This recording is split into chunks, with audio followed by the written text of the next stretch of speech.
Hello, everyone, and welcome to another edition of Mormon Stories Podcast. I'm your host, John DeLynn. It is May 6th, I believe, 2022, and we're back with Holly Laurent. Laurent. That's how I want it to be. Holly, yesterday was so amazing. Thank you so much for saying that. My head was spinning last night. And I'm so glad that you liked it. We did like 3.5 intense hours, and I'm like, I gotta go. See ya. I know. You're both amazing in that way, because like my friends are like, can you have anything to say for that long? And I'm like, I don't know. You're like, yeah, I may need to go to the bathroom after an hour. And I'm like, we'll see. 3.5 hours go by. I was sweating. My shirt was a goner. I got back to the hotel and was like, wow. Did you have a vulnerability hangover? 100%. I really did. I was like, yeah. And I genuinely started to feel like fear for a few different things that I shared. And I sat and I was talking about it with a friend that I met last night, and she was like, oh yeah, then that's going to be the good parts. And I was like, yeah, exactly. I've learned so far that like as soon as something really genuinely frightens me, I'm like, oh, there's the thing. Like that's the thing that we're supposed to be talking about. Run to it instead of run away from it. Yeah. Of course, that sometimes has familial implications, right? Like we don't live on islands. But. Right. In Improv, we have a little slogan you'll see on T-shirts and stuff that say "Follow the fear." Like what feels risky? What feels like go for that? And I was dying to say this yesterday. And let me just say, for those of you who didn't join us in the last episode, Holly is the co-producer host of an amazing podcast called Mega, where she and her husband do satire around an evangelical Christian megachurch. Do you want to introduce that again? You said it so great. Yeah, it's a comedy. It's an improvised satire of a fictional megachurch. We play characters who work in the church. And each episode we have another comic come on and play a character from that community. And it's always like, the thing about a megachurch is it could just go forever because there's a food court and now as the world of the show has continued to build, the campus of the megachurch has a lazy river. It has it's all these, because someone was like, wait, during the sermons, there's a lazy river. Yeah, I mean, so that people can like go have a wholesome water park experience at church. You know what I mean? And we'll go do baptisms in the lazy river, and it'll be so great. And like the world has been built out in such a way because we just when our guest comes on, we're like, what's something that you like? Like, what's a weird job you've had or something that you're really passionate about? And so, we've had one person came on and she was a judge, a pie eating contest judge for the like Christian fair. I heard this. Wasn't there like 1,500 submissions or something like that? Yeah. You listen to that one? Yeah. And we had one person come on and be like, I lead the Walk on Water ministry, ministering to people who enjoy aquatic activities. That's the person who plays to Lazy River on the campus. It's so just good. And it can just keep going and going and going and going and going. We need to build an ex-Mormon community. Like when everyone comes, they get to like add something to like our ex-Mormon little park. Or whatever, like you guys are doing. Yeah. Build the world and then play in it. Yeah. So last episode, we had Holly talk about her being raised not only as an evangelical Christian, because on Mormon Stories, we try and interview people of other high demand religions or faiths, but as the granddaughter, having two grandfathers who were both preachers and having a dad who's a preacher and a Christian rock star along with your mom. So like an intense evangelical Christian upbringing. And we talked about her faith journey of being raised in that environment and then working for a megachurch for 10 years while she was doing comedy at Second City and other places in Chicagoland. But we ended with her leaving the megachurch, kind of losing her faith, and not talking to any family members about it, basically, to this day. Nailed it. So that was yesterday. If you haven't listened to it, stop, go back and listen. Today, we're going to talk mostly about comedy. It's going to be about 2 hours because Jen has to go.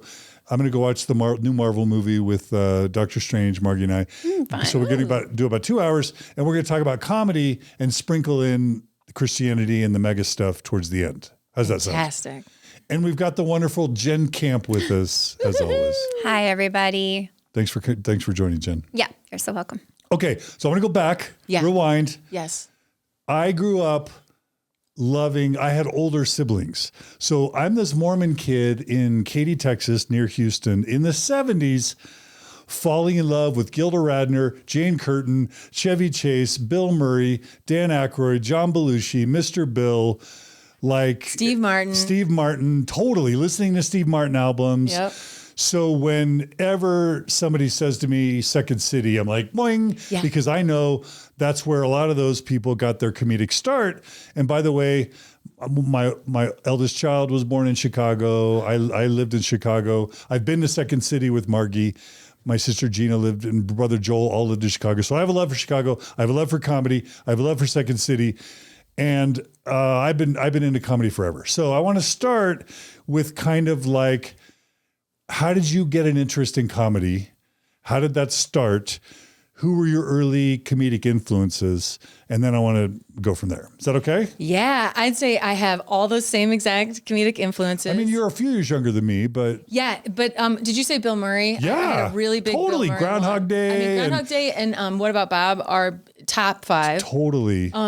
Also, I got Even really Ghostbusters, right? Absolutely. Oh, freaking Caddyshack, right? 100%. Yeah. Did you get into Fletch? Oh, totally. I really Fletch. liked Fletch. Yeah, huge. I would memorize them. I would watch those movies so many times they'd be memorized. Yeah. And a lot of times I had the weird VHS taped off of TV version of the movie, so it was like not all there. You know, cut it down and stuff. But right, because the commercials, they would have edited out parts of the movie because it was inappropriate. Yeah, exactly. Or they needed to make room for commercials. Yeah. Exactly. Yeah. So it's funny, John, because my earliest memories are of thinking that I was performing. I had this assumed audience. This might be psychosis, but like I would like think that like someone was watching me, and I would kind of like do a little show, and I would become a different person. And I remember like I would decide who I was and like have this different like, you know, I would sit and be like, oh man, if this drinking doesn't kill me, her memory will. And I would just like, and I would walk into the kitchen. And a lot of it was like mimicking. When I was really young, I would just mimic anything I saw. But then I would decide. I was like, I one time was like, I think I'm a Hell's Angel. Because I'd like seen Hell's Angels and my parents had said they were bad. You know, the guys on the Harleys and stuff. And I would just be like, ooh, that's who I am. And I would walk into the kitchen and look at my mom, and she would be like, Holly, blah, blah, blah. And I'd be like, you fool. I'm not Holly. You're a method comedian. Yeah. And I also really got I found making people laugh to be a really intoxicating feeling. Cause like, you're like, ooh, I just like, I can like see and hear an effect that I'm having over you. You know, I did a little bit of my master's thesis on like the psychology behind performance and the history and everything, because one time I read a quote from Laurent Olivier where someone asked him some high-minded question about his craft, and you know, like why is it that you act or whatever, and he looked at the person and was like, so people will look at me. And I was like, whoa, is there something to that? And I started looking into that, like a lot of performers are people who at a very like crucial developmental age, like didn't feel seen, or like because their primary love source like couldn't or didn't like see them or notice them because of whatever was going on in the mom's life or the dad's life or whatever. And so then it becomes this thing of trying to put yourself in front of people to see, like, do you see me? Do you hear me? Like, am I here? You know, like you're almost testing your own existence, or definitely your self-worth. Like you get up for actual applause. Like in comedy, I'm like getting up there to actually get applause. Like, oh yeah, there's something to this. But I I just really loved making people laugh, and I just wanted more of it. And if I got one laugh, then I get another one. So I would kind of turn it on, you know? And I look back now and I'm like, oh, I was completely getting that from my dad. Because I remember thinking like, most preachers and pastors are so boring, conk shoe, snooze, but my dad will get up there and he would kind of do like dramatizations. He would tell funny stories. One of my, I'd say my first performance thing is my dad taught me, he was like, hey, Hal, do you want to do Echo Canyon with me? When I would travel with him when he was doing, like he was an itinerant evangelist for a long time. And just to be able to spend time, so he was never home. Like after the band broke up, he became an itinerant evangelist. What is that? Oh, wait, what's Echo Canyon? What? You said Echo Canyon? What did you just say? Oh yeah, Echo Canyon. Yeah. So Echo Canyon is this thing he made up or cribbed from somewhere that it was a little bit, a little sketch that he would do at the top of when he would get up to speak at these different like youth camps, or like he would do like the chapel at this college, or, you know, different. He was just always traveling around speaking. And so we did this thing called Echo Canyon where I would hide beforehand in the venue and I would sit and wait in my hiding spot. And finally, then there would be music and everything, and I'd just be waiting in my spot, and I'd be like, oh, it's going to be so good. And finally, when my dad would come out and start speaking, he would come out and he would do a character where he'd be like, oh, wow, look at this beautiful canyon. Wow, sign here says Echo Canyon. Wow, beautiful. Oh, it says try your echo. All right. I'll start with like a one-syllable word, something easy. Bread. And where I was hiding in the venue, I'd be like, bread, bread, bread, bread. And everyone would be like, ah. And I'd be like, and then he'd be like, that was great. I'm going to do another one. Butter, butter, butter, butter, butter. Wow. Maybe I'll go 3 syllables this time. Bologna. And every time I'd be like, don't do bologna. And he'd be like, that's weird. It didn't work that time. Maybe I'll do like a sentence. I'm the handsomest man in the world. Baloney, baloney, baloney. Oh, nice, wholesome little joke. But the venue would always they would just think it was so cute or unexpected or whatever. It would always get a huge laugh. And John, y'all, that laughter, it seeped into my blood. And I was like, I like that. And, but I remember thinking like most preachers are so boring. And my dad is, he just blows the roof off of every place he walks into. He would walk into places and be like, I'm going to tell you about the Jesus that I know, because I don't know if you know about the Jesus that I know. And so you know what? What's your name, sir? John? John, get up here, John. And he would always pick like the hot athlete who everyone wanted to be or kiss, you know? And he'd be like, get up here, John. Oh, wow, John, you're tall. Oh, okay. This is the story of Jesus healing the leper. So I'm going to be Jesus. Get down on your knees, John. Get down on your knees. You're going to be the leper, okay? And everyone would be like, because like seeing the hot athlete who'd been winning capture the flag all week, like up there on his knees, they'd be like, oh, what's happening? And my dad would be like, the leper came to Jesus, and you know it was the law in the land at that day that if you had leprosy and you saw someone coming, you would have to shout out the word unclean, so that they knew and could avoid you and, you know, not become infected with your terrible disease. And he's like, so, okay, you're the leper. You have leprosy, John. So shout it out, unclean. And the guy would be like, unclean. And my dad would be like, you can do better than that. You know, and he would just act it all out. And then he'd be like, do you think that Jesus came up to the leper when he said, I know that you can heal me, Jesus? And he would make John do like, I know you can heal me, Jesus. Do you think he came up and like put a finger on his head of like, okay, little leper, but don't get your leprosy on me or whatever? He's like, no, the Jesus I know healed the leper like this, pulls him up and into this embrace and is like holding him in front of him.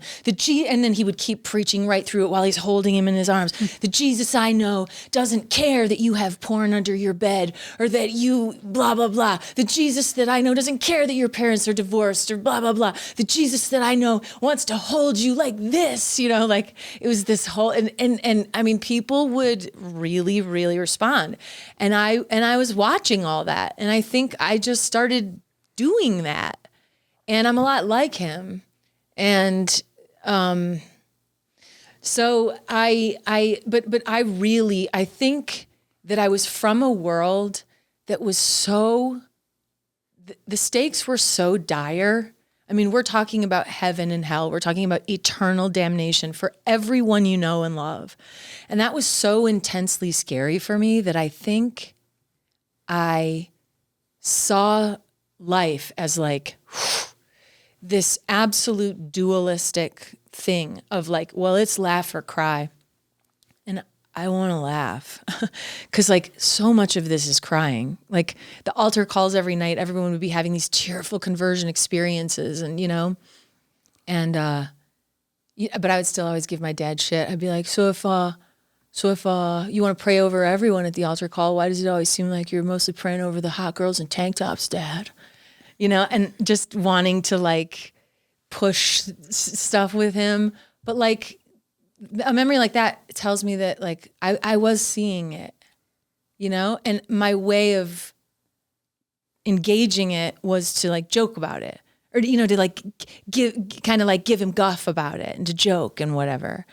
And, I mean, I was having this thought yesterday that you explained some of the reasons why you might have been interested in comedy yesterday, but you also talked about how in your family you didn't talk about certain things. Mm-hmm. Isn't comedy a way to talk about things that you're not really supposed to be talking about? 100%. In a way so I mean, it allowed you to say things to your dad you probably couldn't get away with saying without the comedy. Exactly. Maybe. Exactly. Yeah.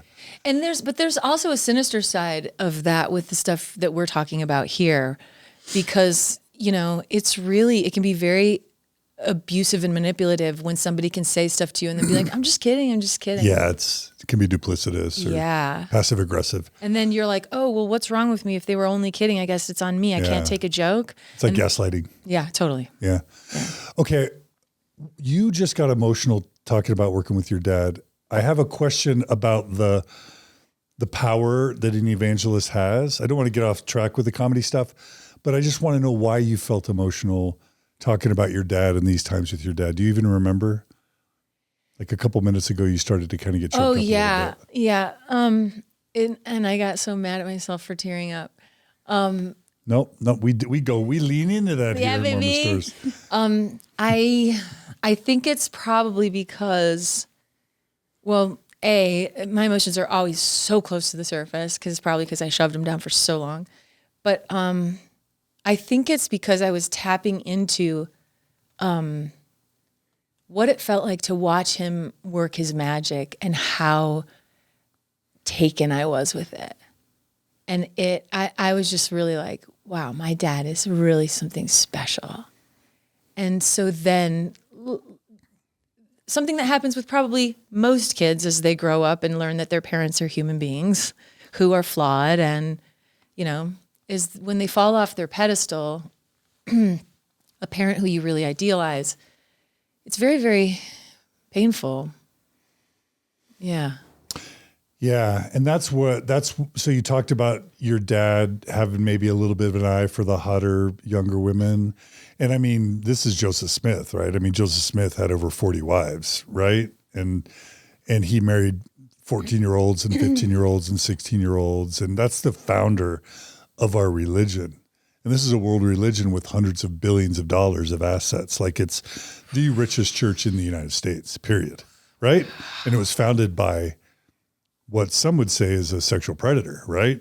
I mean, 40 women, 14-year-olds, like. I mean, yeah, that's assault to do that to a child when you're a person of power. Yeah. And so, but that's also, I don't know if the word Elmer Gantry means anything to you, or Jim Baker, or Jerry Falwell, or Jimmy Swaggart, or I was going to say Mark Driscoll, and the Rise and Fall of Mars Hill, and I want to add that to the show notes. Yeah. That podcast. Oh, did you watch Rise and Fall of Mars Hill? Oh yeah. Or listen to it? Yeah. Yeah, because that's every Christian pastor ever. It's just so much power. Yeah. And I was also just going to say, as you were talking about him bringing you along for his comedy bits, and that's kind of what it was. It was a bit, right? 100%. Bits, comedy bits, plus charisma, plus handsome, plus music. Yeah.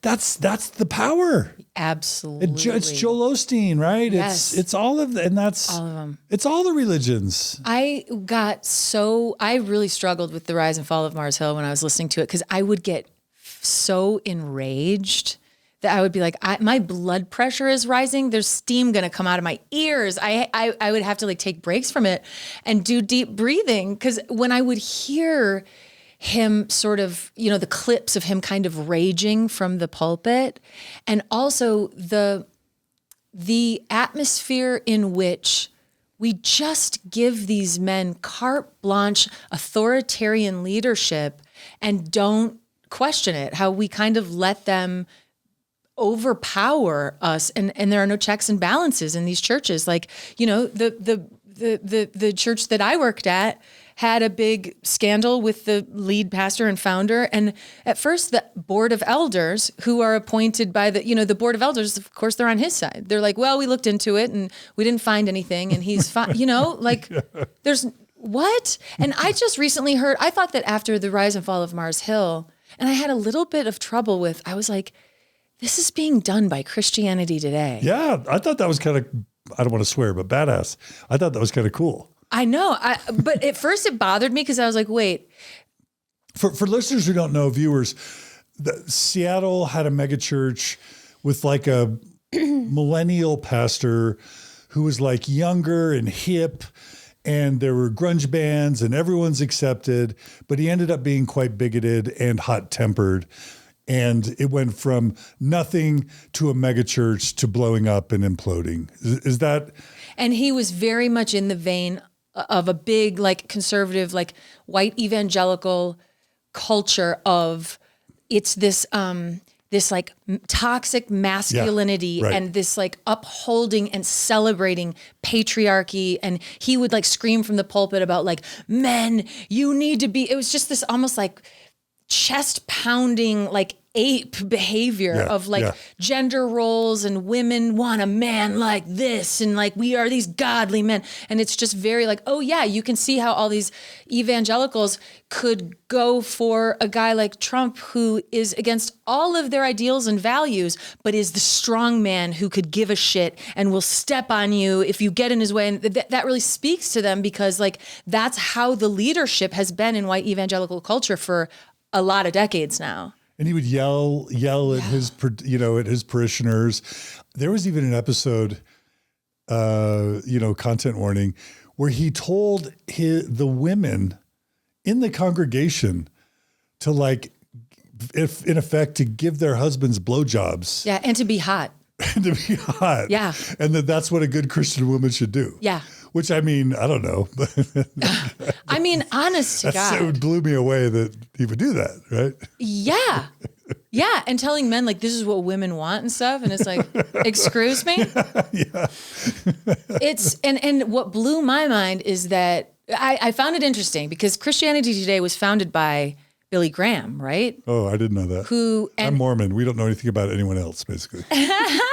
We are guilty of the exact same thing in evangelical culture. We just know that all y'all are like getting it wrong. We're cults, and you guys are all cool, because you're not cultish at all. And that's what I was wondering about Christianity Today, or CT, as I think they're sometimes, abbreviating it. And I'm like, oh, I wonder if that's just a little bit of a like branding image kind of like change or whatever. And I could tell the people who were doing who were producing The Rise and Fall of Mars Hill, they were like, it's very important to us as Christians to not brush things under the rug and to let, toxic and abusive behavior go unchecked. And, we're trying to get it right and everything. And I was like a little suspicious of them at first. And then I was like, no, maybe it is badass, But basically what happened is that the church like spontaneously combusted in a massive like explosion. After becoming massive and all these satellites and he was preaching it like Kingsbury Hall, not Kingsbury, like where the Queen of England and the Beatles performed. Yeah. Like he was all over, he was global. Yeah. He was a big name. Yeah. And then it fantastically exploded and the whole church ended. And I just figured that he, would. I thought it was going to be sexual scandal. But okay, keep Right. Yeah. But I thought he would just sort of recede into like, tail between your legs land. But I just heard that he's back. He's a pastor of a church now. Yeah. Yeah. What a crazy world. And I guess all I'm saying is like, you're looking at your dad, you're thinking about how much power he had. Religions are set up based on patriarchal charisma. Yeah. Like every single one. Yeah. And it's just almost always too much power. And it's almost always too dangerous to rely on patriarchal charisma as the foundation of your movement. Yeah. Right? Yeah. I say as the male leader of a male run podcast. Right. It's interesting that my parents used the parenting curriculum and books of James Dobson. Do you know James Dobson? Yeah. Focus on the family. Who would say things very much into gender roles and like women are like this and men are like this and women need to very much like stay at home and be, mothers and like there's something I just was reading a James Dobson thing of like men want to be on the field, in the game or whatever. And women want to be like lazily watching from the sidelines and stuff. And like, wait, what are you? And it always was hard for me. I caught a lot of shit growing up in the church because I just naturally had such a strong will and I always wanted to push back on stuff. And I really didn't like my relegation as female.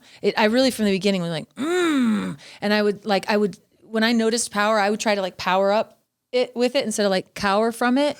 But if women do that, they're accused of being too aggressive. So I can see why comedy could be your way to empower yourself. Yeah. Maybe. I'm not trying to project that. No, it was my sneaky way, I think, without even really being conscious of it. Yeah. I think it was my sneaky way of, because truly like when you have the mic or when you're on that stage or when you were in the moment, like in comedy, you're the one who has the power in the room. Yeah. And that also was incredibly intoxicating to me. It was great at Second City with like different, you'd get, like I was telling you, the late night shows oftentimes had a lot of drunk people. Sometimes they get belligerent. We're getting heckled or whatever. And it was so fun to be like,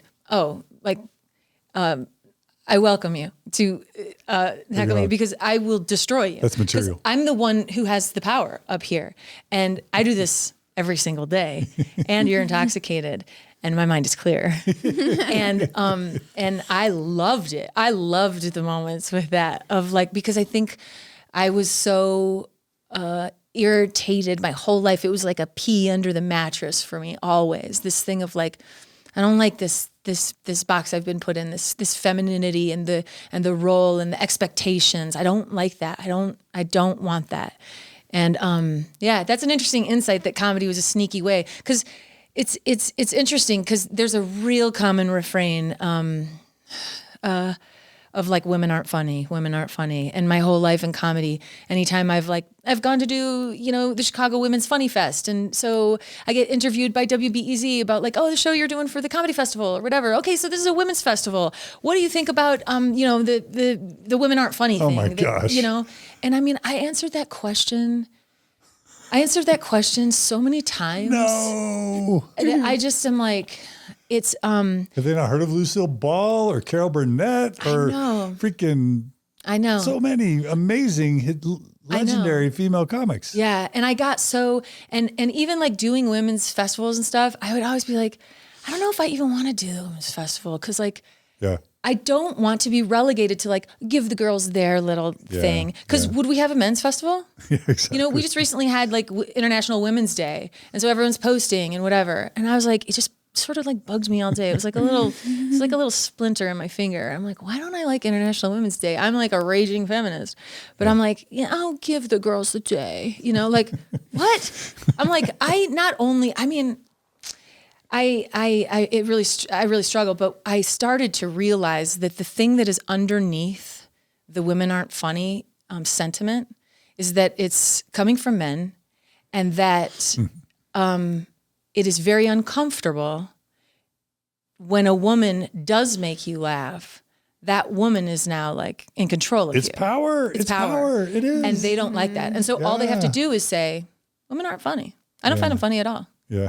And also I think sometimes if you view women as sexual objects, you really struggle with them like being outside of that role, being a different role in your view of like, because what always happens is like what's happening here with us. We're talking and listening to each other, and we learn. Every time I shut up and listen, I learn something. I almost never learn something when I'm talking. And so when you're listening to a comic, like you'll learn something. And I don't think there are a lot of men who don't want to hear it from a woman, you know? But I mean, some of the funniest people in the world are women. It's just, it doesn't even make any sense. No. That would be like, you know, it's also like you throw like a girl, you run like a girl, whatever.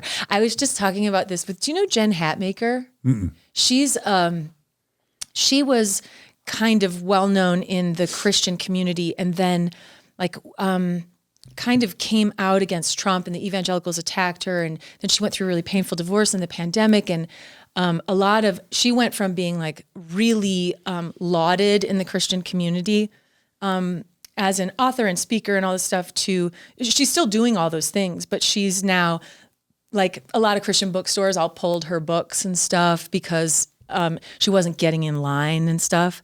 And she just recently came on our podcast, and then we went out and had some drinks, and we were talking about she has the same thing I have of like tearing up so easily. And she is a very powerful woman, and she's leading these, she has a whole foundation, and she's leading this organization. And, you know, she's like, I'll start crying in meetings and I get so mad because I feel like it's undermining my power, my whatever, you know. What's her name again? Jenn Hatmaker. We'll leave a show note on that. She's wonderful. And she and I were talking about it recently, and I was like, what do you think the crying thing is, man? Because it drives me crazy too. Because I do feel, I watch, not you, you're kind of great.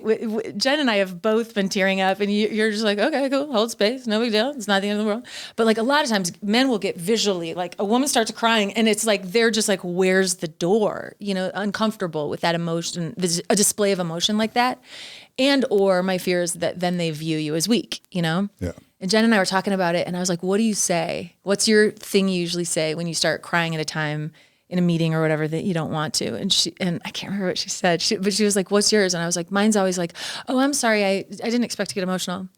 And I'm like, why do I say that? Why am I A, apologizing, and B, lying that I expect to always be emotional? But I'm trying to say like, my intention is to be very professional. And here I am like, you know, tearing up.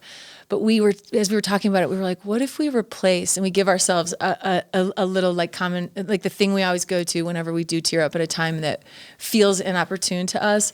What if we start saying something like, we had a little brainstorm session. I was like, what if we start saying something along the lines of like, one moment, my power is really present. I don't want to overwhelm you. 1 second. I love it. I'm going to use that. My power is really present. Well, I'm weird. I have a hard time crying, but I love it. For me, it's almost mathematical. It's like, you know how like, remember those little pressure cookers where when like it's hot, it goes, psst, it starts whistling? Yeah. Crying means you're hitting emotional vulnerability gold. So I love crying on Mormon stories. I love it. Oh, that's when great. Somebody cries, I'm like, tell me more. That's great. Let's go there. Here I am the whole time. I'm like, I hope he doesn't notice I'm tearing up. And he's like, okay, what's that about? Yeah, exactly. Yeah, he'll catch every time. Okay, so you're doing bits with your dad. You're noticing his power. Let's talk more about either comedic influences or how you start really thinking about that as a path you want to pursue as a Christian. Yeah, so I fell in love with Saturday Night Live. Literally. Yeah. Like the Eddie Murphy years, the Joe Piscopo years. Like I have a hard time thinking you were watching Chevy Chase in the original couple seasons. Yeah, I really came in the like Chris Rock, Will Ferrell, Sherry O'Terry, like that generation of Dana Carvey. Yeah. Mike Myers. Yeah, Mike Myers. That was really, and when I first started seeing an electricity flowed through my body where I was like, what is this? And I would record them, and I would spend all week long memorizing all the female parts. Did you say Julie Sweeney? Julie Sweeney? Yes. love her, love her. And so I would memorize it all week long. I would, Molly Shannon, sniffing her pits and like, I'm 50. And I would memorize everything. Delta, Delta, Delta, can I help you? And then I would sit at the dinner table every night because it was my only audience. And I would just do all the scenes and I would do all the parts. And my family said that when I did go away to college, they all just sat at the table looking at each other and nobody had anything to say because I'd never given anyone like a moment to like speak for the last 4 years. That's awesome. And so I was just turning it on. I was always just like, oh yeah, I like doing it all. And did you do any speech and drama in high school? I had such crushing low self-esteem that I wanted to try out for plays so bad, but the very dynamic of having to audition and then go look at the piece of paper and see if your name was on it rejected was so so deeply like if my name wasn't there, the wound would like I was afraid it would kill me. Yeah. Because I just couldn't. And so I just didn't even try. And one time somebody said, are you doing it, Holly, blah, blah, blah. And I went and did, I volunteered to do props and to set the props and to like do costumes and props just so I could be in proximity to it. And then I sat on the sideline and just watched it. And again, with this electricity going through my body. And then I finally, when I was in college and I was studying religion, a girl in my dorm who was like Miss Drama Department came to me and was like, I think you should audition for this play I'm auditioning for. And I was like, oh, I've never auditioned for a play. And she was like, you just do it. And I did, and I got it. It was called The Lion in Winter. And I know that. That's Henry VIII. Yeah. I played Princess Alais, who was his mistress, the king's mistress. Nice. And and then after that, it was just over. And I walked in the day I went in to add drama as a major. The head of the drama department had to like sign the piece of paper for me to take back to the registrar to like, officially have that as my major. And he said to me, he was like, well, with this degree and 50 cents, you can get yourself a cup of coffee. And I was like, how dare you, sir? I'm going to tell this story when I'm sitting on Letterman's couch. Didn't get to Letterman's couch. James Corden's not bad. But I did get to James Corden, even though I was an audience plant doing That's a sketch. better. But it's better than being on the couch, right? Yeah. No, I'm just kidding. Exactly. But so because you're part of the act. Yeah, exactly. Which was really great. Which was really, really great. Yeah. So I and so then I knew that everyone I loved from Saturday Night Live had all kind of come from Second City, Toronto, Second City, Chicago. Oh, that's right. There's a Canada version. Yeah, because it's all... Because Dan Aykroyd was Canadian for sure. And, right? what's her name from Schitt's Creek? The most amazing... What's her name? She's incredible. Oh. The Lexi? I'm looking at it. She's from Second City, Toronto. Kathleen O'Hara. Yeah. Like her, all of the, she like, yeah. So I knew that they'd come through Second City. And so I was like, Second City's in Chicago. So as soon as I grow up, I'm moving to Chicago and I'm going to do everything I can to do Second City. Yeah. And, so then when I was in, college, do you remember when John Belushi and Chris Farrell both died separately? I know they're separate, but Chris Farley. Do you remember when John, wasn't Chris Farley also SC? Yeah, he was Second City. He was the main stage where I worked. You remember? Chris Farley, yeah. But not John Belushi. No, well, I just know Chris Farley because he looks like my brother, or my brother looks like him. So and he would always do impressions of him. Is your brother funny? Yeah. Oh, he's great. Totally funny. Yeah, it's like Richard Pryor, John Belushi, Chris Farley. Yeah. Comedians sometimes die. Yeah. Chris Farley. So Chris Farley was on the same stage I was on in Chicago, obviously prior. And the stage manager had VHS recordings of some of their improv sets that people never saw. And we would sit backstage and watch them. And we would be like, oh, like in between scenes, we'd be like watching stuff backstage and then go out, do a scene, come back in, or in between shows, like on double show week, on 2 show nights.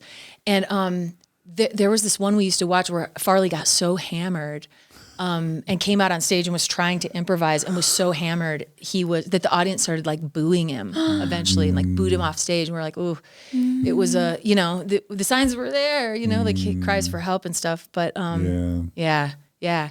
And so once I declared drama as a major, I got this new, so I had to take these acting classes, and there was a cool, new, young, hip acting teacher at my little Christian college, and he had just studied with Paul Sills in this like summer course. Paul Sills is one of the like founding fathers of improvisation. Viola Spolin and like early like theater games that was originally used for like as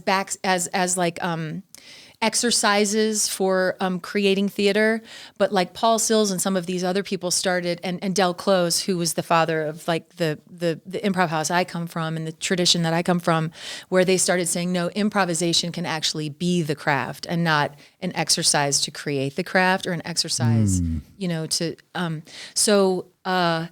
I got this new acting teacher, and he had just been studying with Paul Sills, and he came back to school in the fall and was like, we're going to do improv.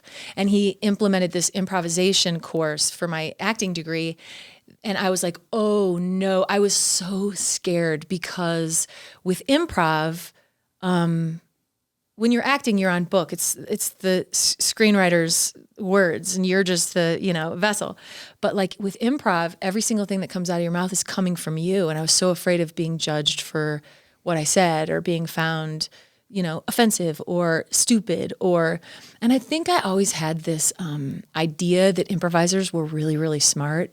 And I had a deep-seated fear that I was not, because I got this Christian education. I feel like a lot of the dualistic thinking of the church that I came from had made me somewhat of a concrete thinker. And I would like say dumb stuff a lot and get laughs and be ashamed. But then I started to realize that that was actually what I was doing on stage, that some of my comedy voice that was coming out on stage when I was improvising, I would say things sincerely and it would get huge laughs, and I would try to like do the math backwards to figure out like why they laughed, and I would act like I meant it the way they took it, but I didn't. Like an example of this, and this is why I was so afraid, and the thing I was hiding. So the thing about improv is, I think improv is ultimately, it's an amazing way to learn about yourself. And one of the things I learned was that I think because of the tradition I come from, I have a way of seeing things kind of concretely and dualistic, us and them, a way of thinking that actually can kind of keep you in pain. But it also, I'll biff all the time on weird things. Like, here's an example. When I first started dating Greg, my now husband, I was like not in a good place. I was drinking too much. I had a really bad broken heart, actually. I got my heart broken really badly. And I was trying when you first start dating someone, you're just like only putting your best foot forward. Like, look how likable and lovable I am, hiding all the fear and frailty and everything from them. And I was really in the still trying to impress him phase. And we were sitting at a stoplight we were driving in Michigan to see I was going to meet his grandparents. And we were driving through this tiny little one-horse town in Michigan. And we're sitting at a stoplight. And I looked at this big industrial building, and it said Eagle Storage. And I was like, oh, wow. And Greg was like, what? And I was like, this must be a really unique town. And he was like, why? And I was like, that so many people would have eagles that they would have an eagle storage. And he did that. And then I stopped and I was like, and then I tried to do the math really quick. And then I was like, oh, there's not eagles in there. But if it says eagle storage, I'm like, oh, that's all eagles in there. And I realized that I was doing that stuff on stage all the time and getting laughs and then acting like that's what I meant, but it wasn't what I meant. But when I first started improvising, I was trying so hard to do it like everyone else. And I was trying so hard to shut my inner weirdo up because I was so afraid of what my inner weirdo would say and that I would embarrass myself. And but what I started to realize the longer I did it is that when my inner weirdo accidentally spoke, it was my truest funny bone. And so when I started to let her speak, it started to become really easy and fun and being like, oh, this is my comedic voice and not like I'm trying to do it like anyone else. Don't ask me why I'm tearing up. Well, yesterday you said some beautiful things about listening, and you talked about Patrick Stewart and how like improv is listening. It sounds like it's listening to yourself. Holy cow. Yeah, exactly. And why are you getting emotional about that? I think because it's helped me learn how to better override that voice of fear and shame and imposter syndrome. That is associated often with religion, right? Yeah. Not to make it always about religion, but yeah. But you're overriding your conditioning. Right. And when I first started improvising, I was still hiding because all I knew was to hide. And then I realized through improv that it's entirely about that vulnerability. As our divine mother, Brene Brown, says, vulnerability is our most accurate measurement of courage. It's not weakness. And so the more I started being like, ooh, and then learning that like, ooh, this is about taking risks and finding the audience's threshold and then dancing on it. And because comedy is ultimately a conversation, there's a reciprocity happening between the player and the audience. And that's what I love about my comedy podcast, Mega, is that like through the comedy, we're able to create commentary of, you know, the critique of white evangelical authoritarian patriarchal culture, but we do it in a way that's making people laugh. So we were able to get away with a lot more by making it funny. You know? I love it. Yeah. This is great. Love this stuff. So then you'll like this, John. Wait, Jenny, were you going to jump in? I was just going to say that I wrote down like when you said it was letting her speak, like it was the first time that you were you were listening to yourself. Yeah. And like finding out like what, like not the, I don't know, the layer of yourself that you've put up for everyone for so long. Right. But it was the first time that you were actually listening to what you brought, what was inside you, what made you who you are, like your own self, your own inner, I don't know what I say, inner knowing. I don't know what the right word is. Yeah. But, and that's where you started to tear up again, where that's where you connected to yourself. I think that's beautiful. And it's where I think, learning to trust myself. Because the church also turned us against our own intuition, told us that the spirit is willing, but the flesh is weak. Your desires are going to be your downfall, all of that stuff. Like, so we've been turned against ourselves and assuming, and I do have that default mode of like always assuming that I'm wrong. And this is very much about like, hey, trust your gut. I feel like now I've had so many improv students who like, they're always like, if I do this, will it this? Like, how do I know if it, and I just always hear myself telling my improv students, like, there's only one way to find out. Will it work? I don't know. Like, one way to find out. Do it and see what happens, you know? Like, and also there's such an incredible intrinsic quality in comedy where, failure is absolutely necessary. And I feel like we spend so long and so much energy trying to avoid failure. And in comedy, but like think about baseball. Like if you bat 500, you're the best player in the world, right? Like they're not all home runs. Like we strike out a lot. And in comedy, like that's the only way, you know, they can't all be winners, you know, like you have to do some stinkers. You have to like, and that's actually how you learn. And I honestly have learned more from the shows where I got up there and ate shit, you know. I've learned more from those shows than the ones where I was like, I feel like a rock star, you know. Like failure is built into it. I read this great thing from Colbert, who he was talking about, the phrase he uses is learning to love the bomb.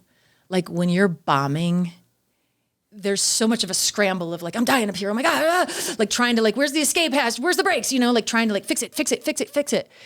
And when I watched Colbert really closely, I'm like, ooh, I can see in him that like when something starts to go poorly, a little like light comes on in his eyes, and he's like, "Ooh, this isn't going well." and there's something he likes about it because he stopped resisting failure and learned that like loving the bomb is the porthole you fly through to eventually like become confident and just play more freely. Is that you're not avoiding the like, like with skiing, if on the incline, you actually have to put your shins into the front of your ski boots and not the back. Like if you're resisting the decline of the hill. Nice. The skiing reference. We're in Utah. That's you're not going to great. be a good skier, That's right? Impressive. You have to lean into you think like I have to go against the slope so I don't topple over, but you actually have to go into it. And I think it's that with failure is if you're like avoiding failure, you can only succeed to the point at which you are also willing to fail. So you have to kind of like swing for the fences and biff it a lot, a lot. So I think that's been really good for me too, because the stakes were high if you failed in the church. Exactly. It was. What is religion if it's not micromanaging your life so you don't sin or bomb? Think of sin as bomb. Religion is trying never to bomb. Yeah. Right? Exactly. And the stakes are high because if you fail, you're going to hell. Yeah. Or you're going to spirit prison. Yeah. Good job. Thank you. Hey, she's paying attention. Listening. No, and I don't want to derail because I love the comic stuff, but like this really applies to, I would imagine it's really hard to be a good long-term comic and remain an Orthodox religious believer. Because if high demand religions are about anything, it's literally about grooming you to ignore your inner voice and to obey the dictates of the high demand religion so that you become like the matrix. You're plugged into the matrix and you're feeding with your time and your money and your attention and your missionary work. You're obeying and paying and praying and serving the church. Well, you don't do that if you're always listening to your inner voice. Yeah. So the church wants to silence your inner voice, and then they want you just to always be afraid you're going to make a mistake. This is the whole shame concept we had yesterday. Yeah. So that you're always, serving the church. Yeah. And it leads to a $500 billion organization in my church's case. Who doesn't have to pay taxes? Yeah. Plus no taxes. Yeah. But if you're being a comic and you're telling me becoming a comic is learning to listen to yourself and learning how to fail and to feel comfortable with making mistakes and failure, well, that's almost Antichrist. Yeah, it's funny because you called comedy secular yesterday, and I was like, oh, that's so interesting. Because I think it does, like, people will think like, oh, it's the Antichrist. And, I was taught that that's what scientists were too. Scientists are God haters who are trying to like turn people away from the fold. And, but it's funny because when you said, so I went from the world of spirituality to the secular world of comedy. And I was thinking about the word secular meaning not sacred. And I was like, oh, comedy is sacred to me. Oh, no, I just mean not churchy. Yeah, totally. Yeah. But you can be spiritual and secular, by the way. I mean, I know I'm not trying to preach to you, but I just want to make sure you understand. Yeah. Well, and I think some of the most spiritual things you talked about yesterday were in comedy. Like you learned them or felt them or they happened because of your comedy. Oh, wow. Yeah. Right? Uh-huh. So it's almost like those most spiritual experiences were with secular comedy, if you want to call it that. Yeah. Yeah. Like as your spiritual place. Yeah. Yeah. And you kind of, in the same way that you can kind of get away with more if you're being funny, it's sort of like a real comfort or a relief because it allows you to like explore a little bit. And it also, especially with improv, you have to, my improv students always ask me like, how can you walk into a scene and, because especially like Chicago long form improvisation is very, very character based, where you are playing like very distinct characters. Your physicality is different. Your voice might be different, whatever. And,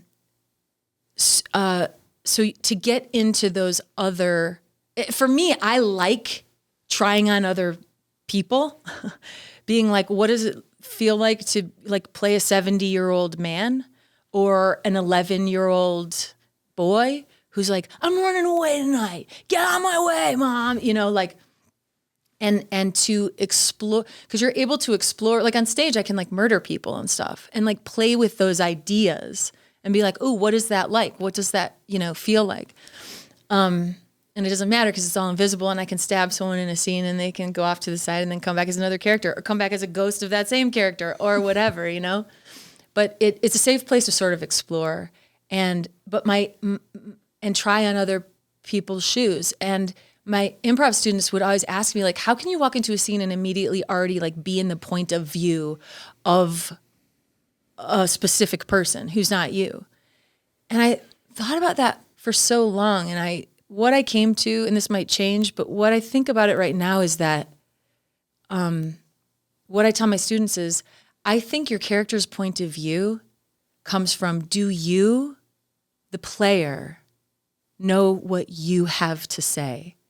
What is your voice of what it feels like to be in the world right now? What is your commentary about the culture that you live in? What are the ways in which you are thinking critically about what is happening and what is relevant and what is happening in current events and all that stuff? And you take all of it, and then, so if I find that I'm playing a 45-year-old like muscle man, I get to maybe explore ideas of like, I don't know about consent. You know what I mean? All these girls are just trying to like, you know, give me some blue balls, you know, and like try on another ideology, you know, but you can see where if I'm tinkering with the idea of consent from the perspective of a 45-year-old muscle-bound dude, I'm able to get out my commentary of what I think about consent, but through his voice, you know? It's interesting because on our podcast, I always have to do like these double reversal layered commentaries of what I want to say, of like what conversation I kind of want to be starting in the mind of the listener. But I have to do it through the voice of my character who sees the world through a very like patriarchal, white evangelical, like authoritarian lens. And so I have to kind of like double reverse on like what I'm saying. And I sometimes, so I introduced a character to the world of the show that is my character, Hallie. It's her son, who's named Day. And I come on and we move my voice down a few decitones or whatever it's called. Wow. And I play this boy who's like, you know, I don't know. My mom always says like that I'm like always, you know, and I play my character's son, Day, who actually has all of my actual thoughts and feelings, and I'm able to get them out through the voice of my character's son. And a lot of people have told me, they're like, the Day episodes are my favorite ones. And it's because I finally get to just be like direct, you know, and say it. We just recently had one all about abortion where I just, as Day, went through every single like verse in the Bible where like, if you're looking for the Bible to be anti-abortion, you're going to the wrong text, because I'm going to go over the next 20 verses that come throughout the entire Bible where God is the most prolific abortionist known so far in literature. Wow. And that like there are verses of like, I will tear the unborn child from the women's bellies. I will like all of this stuff. And like, if you're looking for the Bible to be your anti-abortion text, you've come to the wrong place. And sometimes it's really fun for me to be able to like switch up and just have that direct perspective. But man, so like now it's comedy means listening to yourself. It means taking risks and exploring. It means having empathy for other people and really understanding and having your own voice. That just sounds antithetical to a high demand mindset. Yeah. And maybe why it was so perfect for me to start healing. Yeah. And what you're saying is so true, that like, nobody's going to listen to you when you're on a soapbox, right? Right. And so the tradition that I come from in the Chicago long form improv tradition is very much that if you have something to say about a person or a belief system, the most effective way to do it is to be that person to the best of your ability. And we constantly talk about like, play it to the height of your intelligence. A lot of times when people are new improvisers, they like do dumb stuff on stage because they think like, oh, it'll be funny. Can we get a suggestion of anything at all? Brain surgery, thank you. Oh boy, I don't know how to cut through this skull. And like, that's not funny, but we assume like the dummy side of it's going to be funny when truly like, the best way to do it is to be like, okay, I actually, Holly, know nothing about neurosurgery, but but I'm playing a person, not a plot. So I don't have to make the scene about brain surgery. I just have to be doing brain surgery in the scene and talking to my assistant who's handing me things and be like, so did you finally grow a pair and ask Rosie out, or are you still being a puss, and just make it about something that is a relationship, or make it about something like, you know why I never buy a bottle of wine that has an animal on the label? I'll make it about something that I do know about, But there's an interesting thing there's an interesting thing that happens when you play a character who you so deeply disagree with, or that you find despicable or whatever, is if when you try to play them with empathy and to the top of your intelligence and with the most sincerity, kind of like a Christopher Guest movie, like Best in Show and all those movies, Don't forget Spinal Tap. Yes. And like, they're so funny because they're playing these characters very sincerely, which is also what we try to do on our podcast. We play sincere characters who we're genuinely speaking through their voices of the way they see the world. And we're doing it with empathy and compassion for that character by being them. There's a great example I use with my improv students of way back in, I think it was like during the election cycle of 2016, Tom Hanks was on Saturday Night Live, and they were doing Black Jeopardy, and Tom Hanks played a Trumper in a red Make America Great Again hat. MAGA. In this, he was wearing a MAGA hat, and which I hate because it's so close to my podcast name, Mega. I'm like, it's an E, but there's a moment where Keenan is playing the game show host. So good. He's so good. He's so good. All of 30 Rock smells like cannabis, by the way, because of Keenan. How would you know? We'll get to that. So as the game show host, Keenan is like, Tom Hanks is playing a Trump supporter, and he's playing it to the top of his intelligence and with great empathy for this person. And he, at one point, Keenan comes up and he's like, you're all right. I like you, man. And he goes to give Tom Hanks a high five. And Tom Hanks does this sort of like backpedaling, like fear thing, but it's so real. This little like fearful moment of like, oh, what a cool piece of commentary of, instead of vilifying this Trump supporter and being like two-dimensional, look how dumb they are, he makes it an actual human being and shows that like, these divisions come from a fear of otherness. Yeah. And now you're looking at a human being instead of a hat that's like, I hate this person, or they're dumb, or like ignorant, or they're a blight, or whatever. It's like, oh, that's a person who, like, there's a bunch of reasons why that person has come to have this perspective. But empathy. Yeah, it's empathy. It's empathy. And you're getting teary. Always. I'm old enough to remember Tom Hanks as a comedian because he started out with a comedy like sitcom before he was a dramatic actor. Yeah.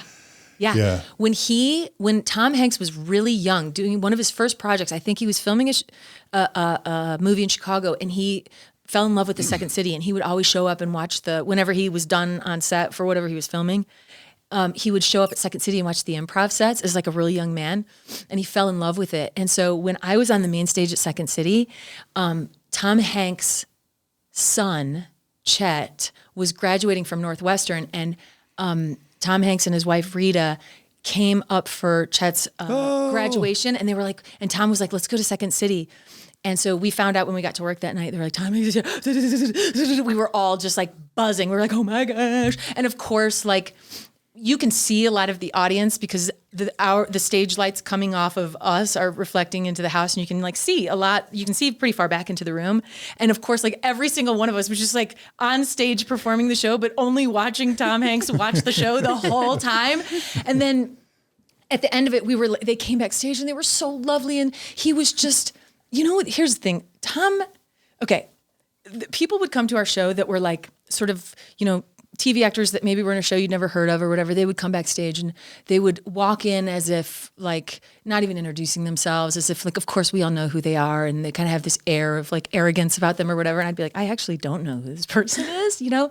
Tom Hanks, who you can fairly say, like everyone knows, he does not behave as if that's the case. He came up to each one of us cast members, stuck his hand out and said, "Hi, I'm Tom."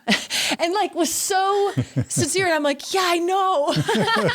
And we were like, Tom, will you play the set? Will you play the set? Will you play the improv set? Will you play the improv set? And he was like, I don't know. And we talked him into it. And there was a scene where I went out on stage and I was playing this matriarchal, like meth head lady who sort of like was like ruled my like trailer park with an iron fist, and everyone was afraid of me. And I was doing a scene. I walked into a scene and I initiated something like I was in a trailer and there was a handyman who had come over to fix something. My AC unit was broken or something. And I'm just standing there like mercilessly harassing him the whole time, coming on to him and like being sexually suggestive to him and whatever. And I said something like, you want to have a little fun, we better get it started because my husband's coming home soon or something like that.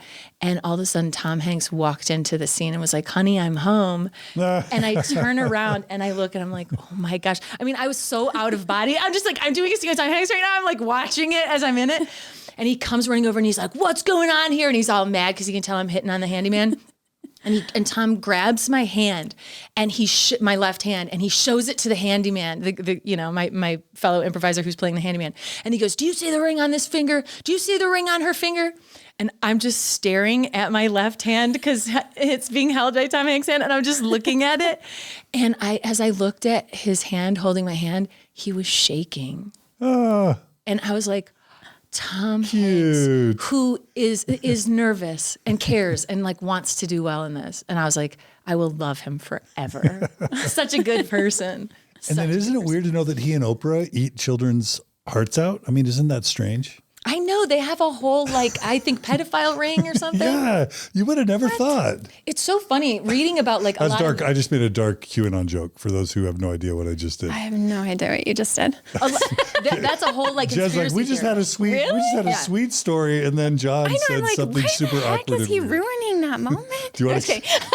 I was trying to be funny, but I bombed, and I'm leaning into the bomb. Yeah, baby, you're doing it. See? Yeah, see? I'm leaning into my bomb. You're going to connect with the bomb. You got the joke. Yeah. You went with it. Yeah. You thought about it for a second. Look up QAnon. Look up QAnon and Tom Hanks. Okay, I have so much to learn terrifying. still. Sorry, guys. Yeah. It turns out Oprah and Tom Hanks and Hillary Clinton run a child pedophilia ring out of a basement of a pizza joint that actually doesn't exist. There's literally not a basement. I don't receive that. You don't receive that? Oh. Have you heard of pizza? You've heard of Pizzagate? What? The Pizzagate? Oh, yeah. Yeah, 100%. This is a serious, someone went to jail. Yeah. What? There was a I've got to look this all rumor up. during Trump years, there was a rumor that Tom Hanks, Oprah, Hillary were all running a child sex trafficking ring out of the basement of a pizza joint in D.C. And a bunch of Trump supporters, I don't know how else to say it, believed it. And it became a worldwide belief by a bunch of, and so one guy in North Carolina or wherever got so upset about this that he brought a bunch of guns to the pizza joint, broke in and demanded that he be let into the basement so he could liberate all the children. Oh my gosh. And it turns out the pizza joint had no basement. Oh my gosh. Yeah. Oh my gosh. It's called Pizzagate. I don't know where There's I was. a whole New York Times Sorry, episode I was about like, this. I don't know where I was It's during called that time. QAnon Pizzagate. I've heard QAnon, but I've obviously never looked it up. Sorry, everybody. QAnon is pretty scary. It's super scary. And the problem too is that like Now we're really derailed. We're totally yeah. but these people Got to really get back to believe Holly's it. story. I know. Yeah, it's but that's actually, there's a long standing, like there is a long history, and it's always pedophilia of that's how you try to take down your opponent. Like for this has been for centuries. Jews at that 2,000 years ago. They're eating babies, they're raping babies. The pedophilia thing is always like the thing, the conspiracy thing that is like intentionally like circulated to try to destroy your opponent. And Yeah. like it's old as time. Really quickly, I just had to make one last connection. As you're talking about playing your character to the highest level of intelligence, that reminds me of the concept of steel manning your opponent's argument instead of straw manning. Have you heard of steel man versus straw man? No. Straw man is making up a stupid argument as if it's your opponent's argument and then knocking it down as if you've actually accomplished something. Oh, yeah. When all you did was really misrepresent your opponent and try to make them look dumb, which is insulting. Yeah. Steel manning is a technique, and I learned this from Sam Harris and Jordan Peterson. It's where you do your best to represent the best argument your opponent would make, and as a technique of dialogue. And that's it sounds like that's what you were saying. Yeah. Steel manning versus straw manning. Which is, doesn't it just feel so much more dignified? And that's what Tom Hanks was doing. Yeah, exactly. Fear is a way better thing than like stupidity or bigotry even. Yeah. Fear is a way better way to characterize your opponent than bigotry. Right. And to humanize them. Right. Yeah. And if we can maintain our humanity, like then maybe we won't have a civil war. Yeah, right. But no, empathy. Like we talked about yesterday. Yeah. Empathy is what we need. Yeah. Yeah. And comedy, it sounds like empathy is an important part of comedy. Mm-hmm. A good comedy. If you have the courage to get vulnerable. Yeah. There are a lot of players who you can tell they're hiding behind some walls or some powering up or, a persona or whatever. And that will work. If you're really, really funny, it'll work. But otherwise, your walls become extremely uninteresting to the audience, right? I mean, it's even like what you and I are talking about here. I'm like, oh, I shared some stuff that scared me. Oh, that's probably the good stuff, Yeah. Yeah. I've heard comedy defined as pain plus time. I'm sure you've heard of that. Oh, yeah. Yeah. Yeah. So that means that when you get emotional around comedy, I'm not surprised because comedy is dealing with the dark stuff that a lot of people don't want to deal with. Yeah. And you just add humor as the sugar that makes the medicine go down, right? Yeah. So it's serious stuff, not to make it too serious. Yeah. And that's what I think, sometimes I come to a point where I'm like, oh, wow. I live in a neighborhood in LA that is, it's like right by the Hollywood Bowl where there's this big white glowing cross on the hill. And I live right beneath this huge white glowing cross on the hill. And when I first moved there, I remember being like,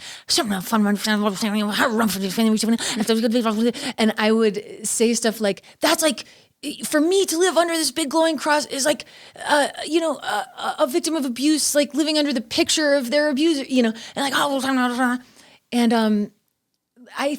and then a few years passed and I learned like the history of like why that cross was there or whatever. And it like really stopped bothering me. And I a lot of different things happened where I was like, you know what? I don't think I'm angry anymore. I might be out of the anger phase of grieving, the tradition I come from and being such a late bloomer and the way that that belief system like really set me back. I could be so much further in life if I'd had the tools and, all the lamenting that I do or whatever. I'll be like, I'm really not angry anymore. And I'll get so like full of glee about that and patting myself on the back of like, oh, talking to a friend, you're still angry. I'm not angry anymore. And then the next thing I know, a year will go by and I'm just like enraged again. And I'm like, oh, healing's not linear. But we relate. We relate so much to what you just said. That is such a post-Mormon experience. Yeah. Where you'll come into times where you're like, wow, I can actually be grateful for coming from this. I can be grateful for what it's taught me. I can be grateful for the way it's like enriched and fertilized my soil and now I can grow from what I've learned from this and all this stuff. And then other times just like, why? That or burn it the F down, right? Yeah, exactly. And I have to be really careful because I was telling you we do a Patreon podcast midweek where we play ourselves and we deconstruct where we are just being ourselves, talking as ourselves, deconstructing a lot of the points of view and issues and things that came up in that week's episode. What the point of view of what some of the stuff our characters were saying is. We have a Patreon podcast where we deconstruct it all as ourselves, and it really has become. I'm like, oh, this is the podcast I want to make because this is my favorite thing is the process of learning from that point of view and sort of synthesizing it and understanding. Because the more you can understand what is fueling a dynamic and keeping a thing alive inside of you, the more you can understand what feeds that thing, the more you can kind of like cut off its blood source and sort of dissipate some of its power over you, you know? Is there a, I hate to say this, is there like a John DeLynn of evangelical Christianity podcasting? Is there a podcast that's all about leaving evangelical Christianity, or are there 1,000 of them? Well, there's definitely Bart Campolo's Humanize Me, where he really seeks to help people who feel lost and isolated and alone and without community and meaning and purpose and all the things that when they are no longer a person of faith and they feel very adrift, he very much looks to minister to those people. And also his big thing is to provide community and ritual for those people who still miss it, and also to help people keep finding the things they have in common with their loved ones who are still in the faith. Like, what are the ways in which we can still do our best to be in relationships with them? Yeah, that's good. And remember, there's a lot we have in common. There's a lot we love about each other. It's so painful, the differences that we now have in terms of being a faith-based person and being a person who is no longer a person of faith, or a faith-based person versus an evidence-based person, and he does so much with that, of trying to help people sort of reconcile that and not throw the baby out with the bathwater and all that. I'd say him. I mean, I love Bart. Yeah, we've had him on Mormon Stories, and we can put a link to that as well. But Bart's great. We love Bart too. Yeah. And then I'm just wondering if there's like anyone who does criticism and analysis of evangelical Christianity from a kind of an ex-member point of view. And there might be a gazillion, I don't know. Yeah, well, now there's like the Ex-Evangelical podcast. I've been noticing there's sort of a new movement showing up in social media, like on Instagram and stuff. There are TikTok. And TikTok of your friendly heretics and your people who are now becoming more outspoken, and it's really interesting to watch this. I'm like, whoa, if there was the internet when I was, in that dualistic thinking, and I think about, what's his name? There's a stand-up set that I saw recently where I was like, if I had seen this stand-up set when I was a teenager, it would have changed my life. Because he starts talking about, the God as the magic, can provide anything. And it's this whole really funny set about like space pancakes or something. And I'm like, man, if I had heard a satirizing of my belief system and been like, oh wait, we're allowed to think about it a different way. So you never heard of Monty Python's Life of Brian? Not when I was little. I don't think I was allowed to. Yeah. It's funny. I remember early on going to see a George Carlin show. Yeah. And I remember being very frightened of him. And not only because is he like, but I remember being very frightened because I'm like, I don't know. I am definitely not allowed to be hearing these ideas. Yeah. Because he was kind of atheist and very outspoken about it. Yeah. Yeah, go ahead. Okay, so I mean, this is just so fun. This feels really self-indulgent. I'm just like, I want to have a cool conversation wherever it goes. Usually I'm like, what's the chronology? And now I'm just like having fun. Will you forgive me? Viewers, will you forgive me? I'm just having fun with Holly. I can talk about comedy and improv all day long. And you'll like this. So Saturday Night Live comes every so often when they're about to begin casting a new cast for the upcoming season. And so they come a lot in the summer to Second City, and it'll always be like, everyone calls it like Get Famous Night. It's Get Famous Night show. And then does Lorne Michaels come? No, oftentimes, his people.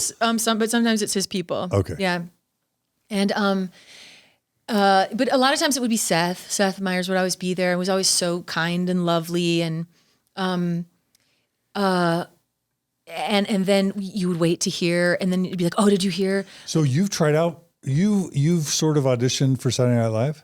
Yeah, well, they come to the show and everyone's all at Twitter, and then like, and then you wait and hear, and it's like, oh, did you hear? Like Mike got a fly out. Oh, Katie got a fly out, and it's when you get contacted and that they're flying you out, putting you up, and you're gonna go audition on that spot on the Saturday Night Live stage where like the guest host does the monologue every week. Way. Like on that spot, you get up and you have your 5 minutes, and you have to do characters and all original material. And so the year they came out when I was on stage, I got the fly out. What? And my husband Greg had the fly out the year earlier, and wasn't cast. And then I got the fly out, and I mean, I was so out of body, John. I was like, I mean, so you stood on that stage? Yeah. Whoa. Absolutely shitting myself. That's where Steve Martin did King Tut, man. Oh, you will love this. I've done a show with Martin Short where like, cause Martin Short did Second City, and he'll come back and do little. He's probably Canadian Second City. Right? Yeah, he's Canadian. Yeah. And but he'll come back and we would do shows. He'd be like, okay, we're gonna do some classic old archival Second City scenes, and then we're gonna do that. And we would just do sketch shows like for like hotel ballrooms of rich people who were just like, and Martin would get up there and be like, okay, everybody, your presence in this room means you're doing really well in life. My presence in this room means I'm not. Like, I'm here to just like get some of your money. And that's so good. And he also is lovely, lovely, lovely.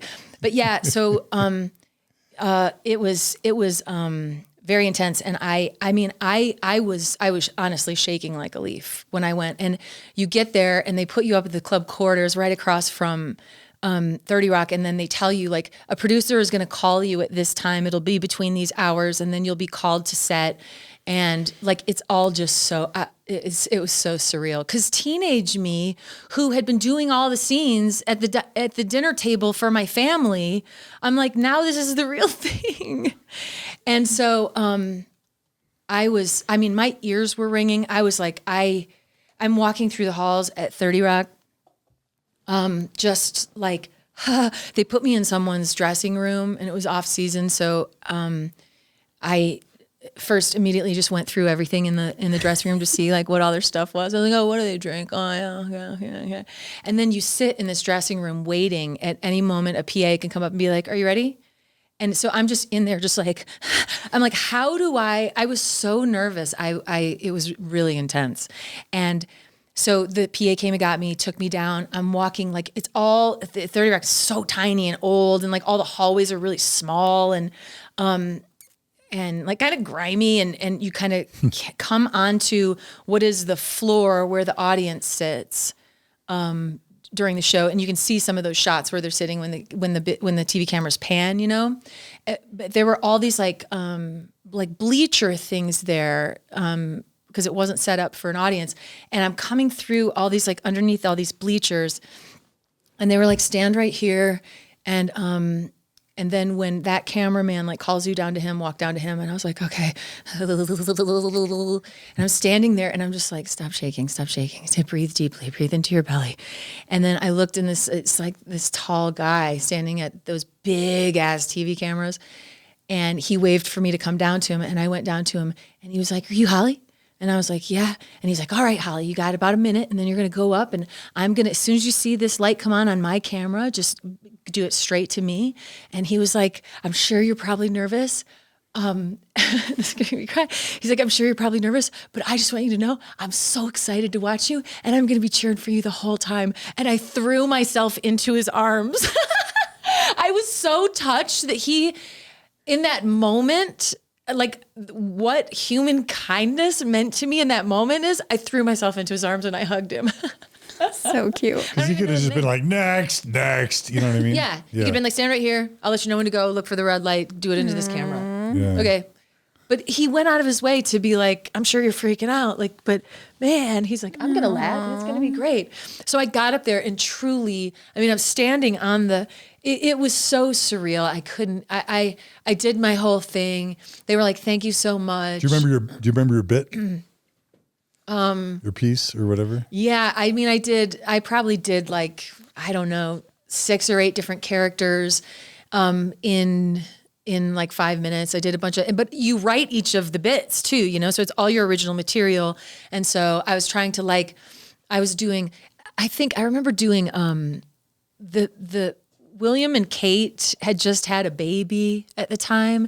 And so I did one character that was that baby that was like, all right, my mom trying to tell me, and then trying to like do commentary on like the stuff with, you know, the United States and Britain and all through the voice of like the new baby prince or whatever.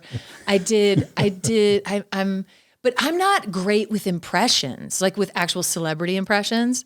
And so I didn't do a lot of impressions, but I walked off that stage and a bunch of my friends were there. We were all auditioning at the same time. And we went out that night and I mean, we all just started like drinking our faces off because we were like, just must slow down my robot. I need to slow my robot down because I'm like, we were all just like, because it was just, you know, everything in your life leads to this one moment. And was that your dream for many, many years to end up on SNL? I mean, yeah, for sure. But also I think it would have eaten me alive, you know? Like I would have done it, but I wonder what it would have done to me as a highly sensitive person and all of that. And it's a really, really tough environment for everyone and especially for women. And my best friend, Katie, ended up 6 months later getting hired. We all thought like, oh, we didn't get it. We didn't get the call. 6 months later, my best friend, Katie, got the call from Seth. And he was like, do you want to come write for Update? And we're like, oh my gosh, that's almost the most perfect job there. Because Update is always fantastic. It's just hard joke writing. And you really can't even start till Wednesday of each week or the old jokes are old. Yeah. I mean, but then even on Saturday, like things are changing in the news and you're having to rewrite and like, you know, developments and stuff. And so she did that for like 6 or 7 years. And, really? Yeah. And so I would always go out and like sit, you know, backstage and go to shows and stuff. And it was really fun. How fun. Yeah. It was really fun. Okay. So at least one of the people that you worked with ended up making it. Oh, a bunch of mine did. I was on the stage with Timmy Robinson got it. Then he was a cast member for 1 year and then he was a writer for a long, long time. Do you know him? He has that sketch show on Netflix now called I Think You Should Leave. Adie Bryant got it that year, or maybe the year before I got the fly out. Cecily Strong was the understudy for the current like main stage show we were in, and Cecily got it. So many. It's really great. So did it kind of break your heart when you kind of that opportunity came and went?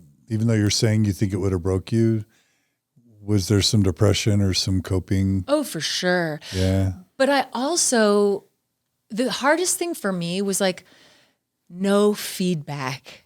Like I just was like, I would love to know, were they like, ugh, that broad sucks? Or were they like, oh, wow, that was really good, but she's too similar to so-and-so. You know, it can be the grid of what and why and who and how. Like, I just would love to know what it was that, you know, wasn't. Or was it just like, oh, she's not ready yet. Let's watch her for a few more years. Because I know they do that too, you know? But yeah, of course, now with some distance, I'm like, oh yeah, it's probably best. But it also just makes me have to fight that much harder to hustle and make stuff happen. Because if I'd gotten that, I would be getting jobs pretty easily for the rest of my life. Now I still just have to like hustle to get these jobs, or like with my podcast, just to create work and make it myself. And again, what a privilege. Like even on the days where I consider my podcast like a slog, like, oh my gosh, I have to go do I got to edit this. Like I have to spend the next 4 hours in this edit and I got to figure out. Do you do your own edits? Yeah. What the? Yeah. Do you use Audacity? What do you use? Yeah, but because we break a lot. And so I just go in and like take out all the laughter. And I want everything to hit. So if I'm like, this section isn't funny, I just cut it. So it's really editorial. I mean, it's completely improvised, but like if a section feels like it's dragging, I take it out. I'm just like, it's gotta be all killer, no filler. But like, Yeah, and now we're really trying to grow it because I'm like, we're not going to do this forever. And I really believe in this project. So we're really trying to grow it. And as you know, it's so hard to build it from scratch. And now the podcast space is so saturated. We got into it like 5 years too late in terms of being able to easily, garner but I believe that if my podcast got out to people, like people would really, really be into it because so much of America has been raised in the church.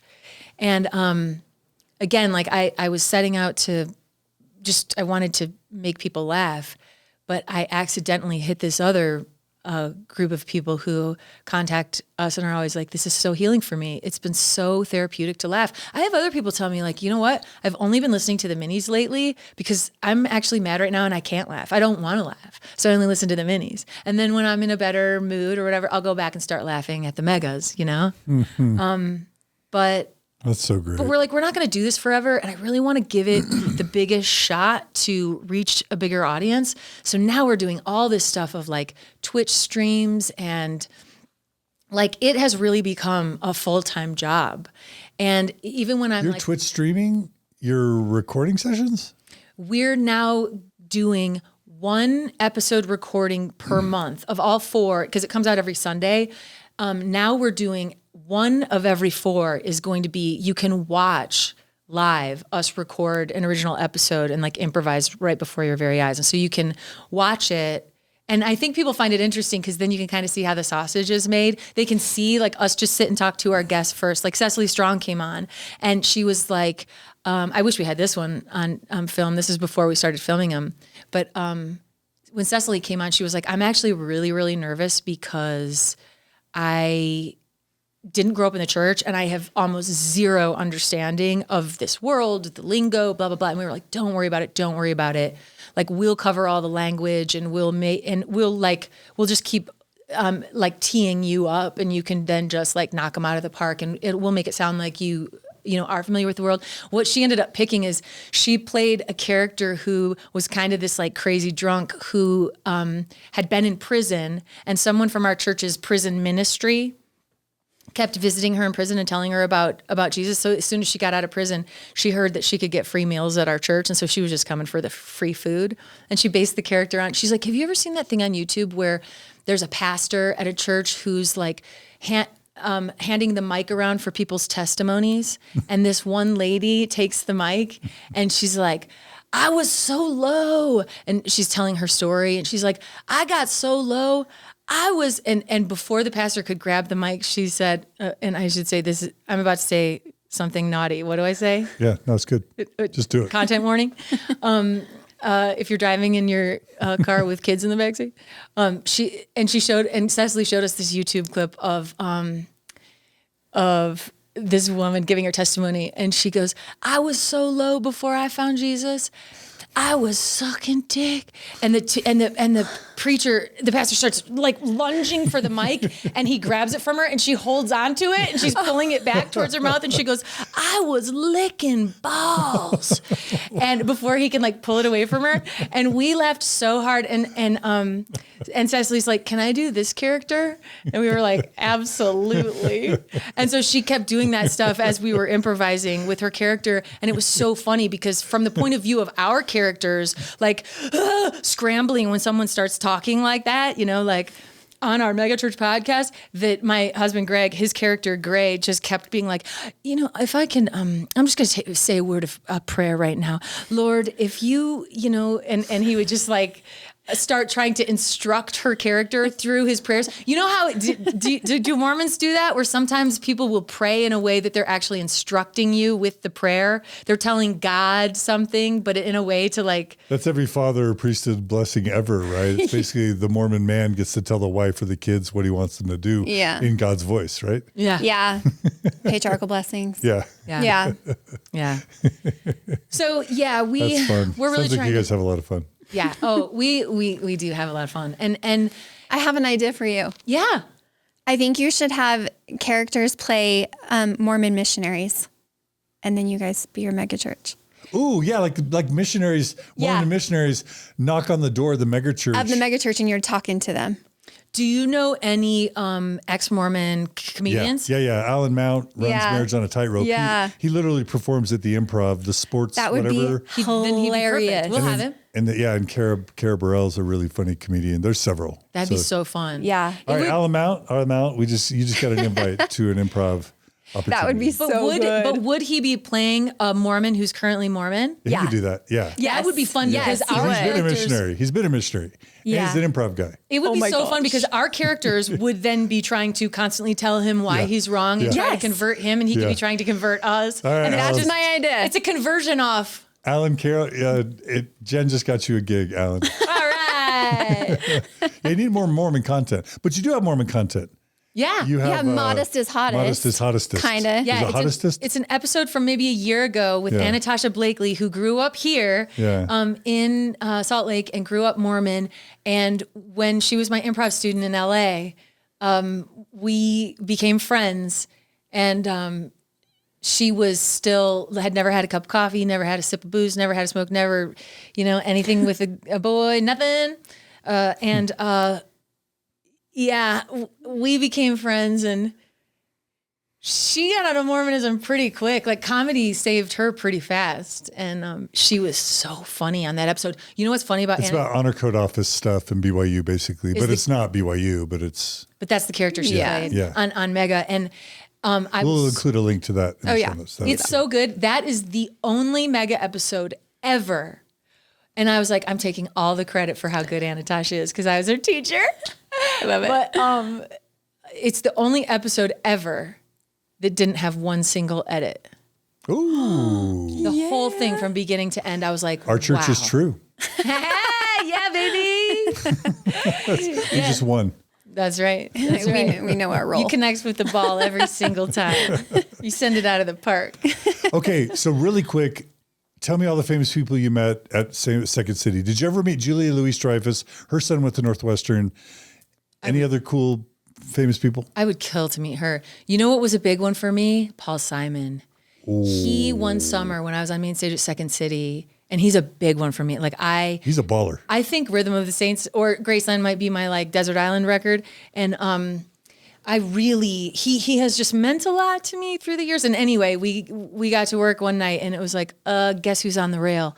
The rail were like the good seats, and I think I did like dribble in my pants a little bit when they said it was Paul Simon. And I immediately called Greg and I was like, Greg, you got to come to the show tonight. You got to come to the show tonight. Because it was summertime and Paul Simon was doing a thing with his son where they were going to every big city that summer and going to that city's baseball team. Oh, fun. So they had come to Chicago to go to a Cubs game. Yeah. And then Not White Sox, Cubs. it was Cubs. and he brought his son to a show. And so he came backstage afterwards and I can show you later a couple pictures that I have with him where I was even taking like pictures of his shoes because I was like diamonds on the soles of his shoes. Waka waka. And the best part was he was lovely, but we were like, hey, would you play the set? And we had this shitty out-of-tune guitar backstage in the green room. And we're like, we have a guitar. And he was like, all right, I'm game. Whoa. And he went out and sat on a stool with this terrible beat up old out-of-tune guitar. And we were like, what if we do a follow the follower thing where you just improvise? We were like, are you comfortable improvising musically? And he was like, yeah. And we were like, okay, you improvise musically and then we will improvise off of what your music inspires. And then you can then improvise some music off of what our scene inspires. And then we'll just kind of keep going in that Ouroboros, like snake eating its tail thing. And so he got out there and started just noodling on this guitar with one of the coolest, original, just improvised tunes I've ever heard. And a few players walked out and started a scene, and he kind of underscored it. And then our stage manager did a light pull to signify a new scene. And when the new scene started, Paul started morphing what he had just been playing into the sound of silence. Whoa. And he was just playing the sound of silence on this guitar. And two of my castmates walked out and had the wherewithal and the wisdom to do a silent scene. And I just watched it from the side. I think I have a video I can show you too. I watched it from the side where I was like, this is one of the most profoundly cool things I've ever experienced. And then it's interesting because when we moved to LA, we got a gig, on NPR when Garrison Keillor used to do Prairie Home Companion. Mm-hmm. Yeah. I was always a big fan of that. My comedy friends would make fun of me. They'd be like, it's so corny, you're so dumb. And I'd be like, Northwestern I like it. Christian humor kind of, right? Yeah. Right? And it was so wholesome. Sorry, Midwestern. Yeah. Midwestern Christian humor. Yeah. Yeah. And I found it comforting if I was driving or whatever. It felt like old time radio where you're swept away into this other place and you can see it all. And I always liked it. And when, I saw the last show ever at the Hollywood Bowl where Garrison was conducting the audience in a cappella, hymns and songs. And it was really powerful and beautiful. And my husband and I then pitched to, when it got taken over by Chris Thiele, who then did Live from Here, and it was still a live music and variety show on NPR. We pitched out to create their sketch. So we got hired and we started working. Greg and I got to work together and tour with the Live from Here, the new iteration of Prairie Home Companion. And so every single weekend we would be in a different city, in a different venue doing this variety show. And every single weekend there would be a new, two new guest musicians, amazing. I was Ben Folds is this weekend. Sarah Bareilles is on the show this weekend. It was every single weekend it was new, absolute heroes of ours from I love Ben Folds. I mean, so it's been everyone you can think of. I mean, so many lovely, amazing. Jim Gaffigan, we got to do it with. Jake Gyllenhaal came on. What's his name? Who was the guy who's not Jim Carrey in Dumb and Dumber? What's his name? Yeah, I know who you're talking about. Lloyd. No. Yeah, what's his name? Yeah. He came on. I can never. But Did you ever meet Al Franken? no, and I would really like to.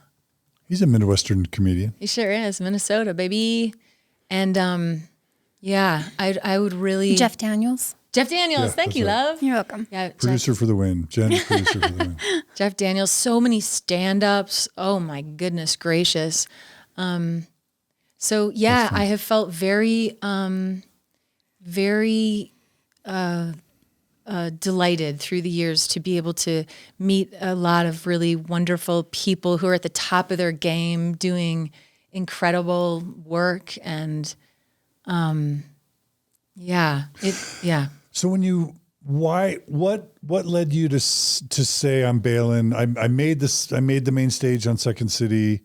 I've arrived. Didn't make SNL. Yeah. We're going to LA. What was the thing that?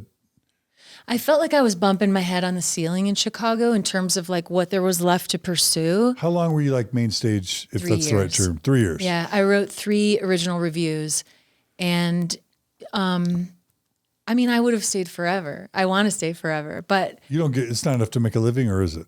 it is, which is amazing to be able to make a living and have insurance from doing live comedy. It's the dream, And so that's another reason why it was so hard for me to leave.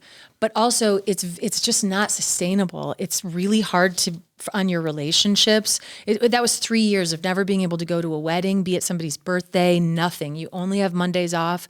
And it was hard on my marriage because I wouldn't see my husband all week long. And then just on Mondays, my only day off, I would be like, everything has to be perfect. The meal has to be good and the movie has to be funny and we have to be laughing all the time. And if anything goes wrong, I'd just be like, I'll see you again next week. That sucked, And it was just it's just not sustainable. It's not it's really hard and on your relationships and stuff, and you can't really be a real person. And honestly, you do get some weird depression setting in because your body changes so much from when you are working at like on the weekends, our late shows and then improv sets would go well into like midnight. We'd be finishing around like 1 a.m. and then have a drink backstage, and you're like just finishing work in the wee hours of the morning. And because you've been standing under stage lights till the wee hours of the morning at massive wattage, it's releasing serotonin into your body because that much light in your eyes is telling your brain that it's high noon. And so you're not switching from serotonin to melatonin to be able to go to sleep. And so, my husband would always be like, well, just come straight home and be in bed by 2. And I'd be like, I can't just like go from like I'm working really intensely to like fall asleep. I would like come home and have dinner at 2 a.m. And then sit there and be like, I got to unwind and watch some Seinfeld and then I'm falling asleep at 4 a.m., getting up at 10 or 11. Everyone else is working during the day, and you end up feeling really isolated. There's a weird isolation to the rhythm. And a lot of my stand-up friends say the same thing. Like when you're on the road, you're so alone and you're really isolated. I imagine SNL can be even worse, right? Yeah. So it's, yeah. And cutthroat and so demanding. And they have one overnight every week where Tuesday nights you work all night long into the next day and work all day that day. Like it's just. Yeah, it's just inhumane. Yeah, it's bananas. It's like working for Mormon Stories. I know, it's crazy. Just a grind. So, yeah, okay. So after 3 years, you were just. Yeah, and my husband Greg had he was taking one for the team for a long time, like allowing me to live, or not allowing me, but like he was I was living my dream and he was willing to do whatever to accommodate that and to be cool about it. He was less living his dream? Right. Okay. And but he had been hustling, and he had sold a few things. He sold a half-hour comedy to Comedy Central.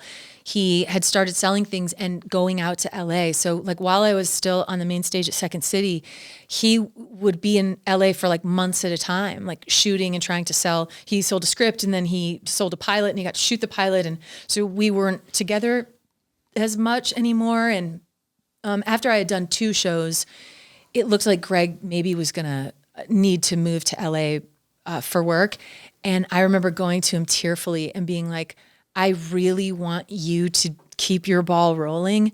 And I deeply feel like I'm not done with the work I want to do on the main stage and the stuff I want to say. Like I have another show in me that I want to write, and I'll write it knowing it's my last one. And I'll be able to do it from start to finish and run it for a year, knowing that this is my last one and I can say goodbye to it, And I was always haunted by this thing where when Colbert had come back for the 50-year Second City reunion, and we did all this archival material, and Colbert and Carell were, doing their old scenes they wrote together at Second City and stuff, and it was really great.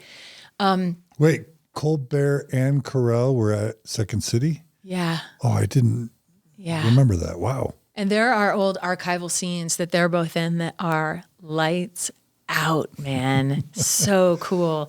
And my friend, one of my best friends, Shelly, who was on the main stage at the time during the 50th, told me one day that when she was sitting with Colbert backstage, they were doing this big reunion show, and she was in one of his scenes or sketches or something, and she was talking to Colbert. And at the time, he was doing the Colbert Report, and which to all of us comedy kids, we were like, he's living the dream. He has his own show, a satire on Comedy Central. He actually is like creating cool commentary of our dualistic society. And when he interviews guests, he's doing improv to make jokes in response to those interviews, right? Yeah. Yeah. And so we're like, he's living the dream. And she said that when she was talking to him, he was like, when she was just getting to know him, he told her, he was like, this job is the dream. He's like, I'm not kidding you. Oh. He's like, the being able to like show up and do it with your friends and write all your own material, and the way you get to play here and have improv sets every night live with a room full of people who you've already like warmed them up with your like perfectly polished sketch show. And so now they think you're hilarious. And now you get to come out and improvise and they're going to be on your side for everything and think you're hilarious. And it's the warmest, greatest room. And he was like, Second City is it's the best there ever is. And so when I was like gearing up to leave, I kept hearing those words and I'm like, what do you do when you just had the thing? Like, do I just kill myself now? Yeah, it's all downhill. Like, how do you find the next thing? And I honestly feel a deep amount of gratitude that that I found my podcast mega because it saved our asses in the pandemic. We lost everything. The Live From Here show was canceled. All of our improv theaters closed like permanently. Like we lost everything. All the gigs that we had in line, everything canceled. We just watched our calendar cancel and then nothing ever come back. And we were like, we're in trouble. Was that after moving to LA or before? Yeah. Okay. And when the pandemic hit, we were like, whoa, we used to always like just have our comedy friends over to sit around our kitchen table and we were recording mega like that. And it was just the side thing we were doing for fun, like because we both were like traveling with the radio show and everything else and doing a lot of other stuff.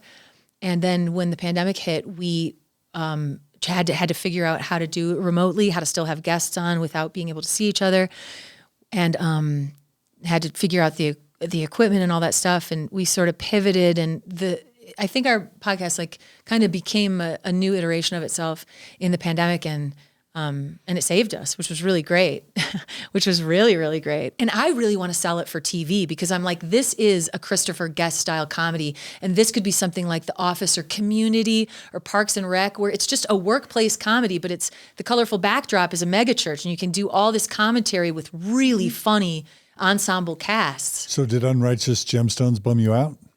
It hurt us really bad when we were actually taking Is that what it's called?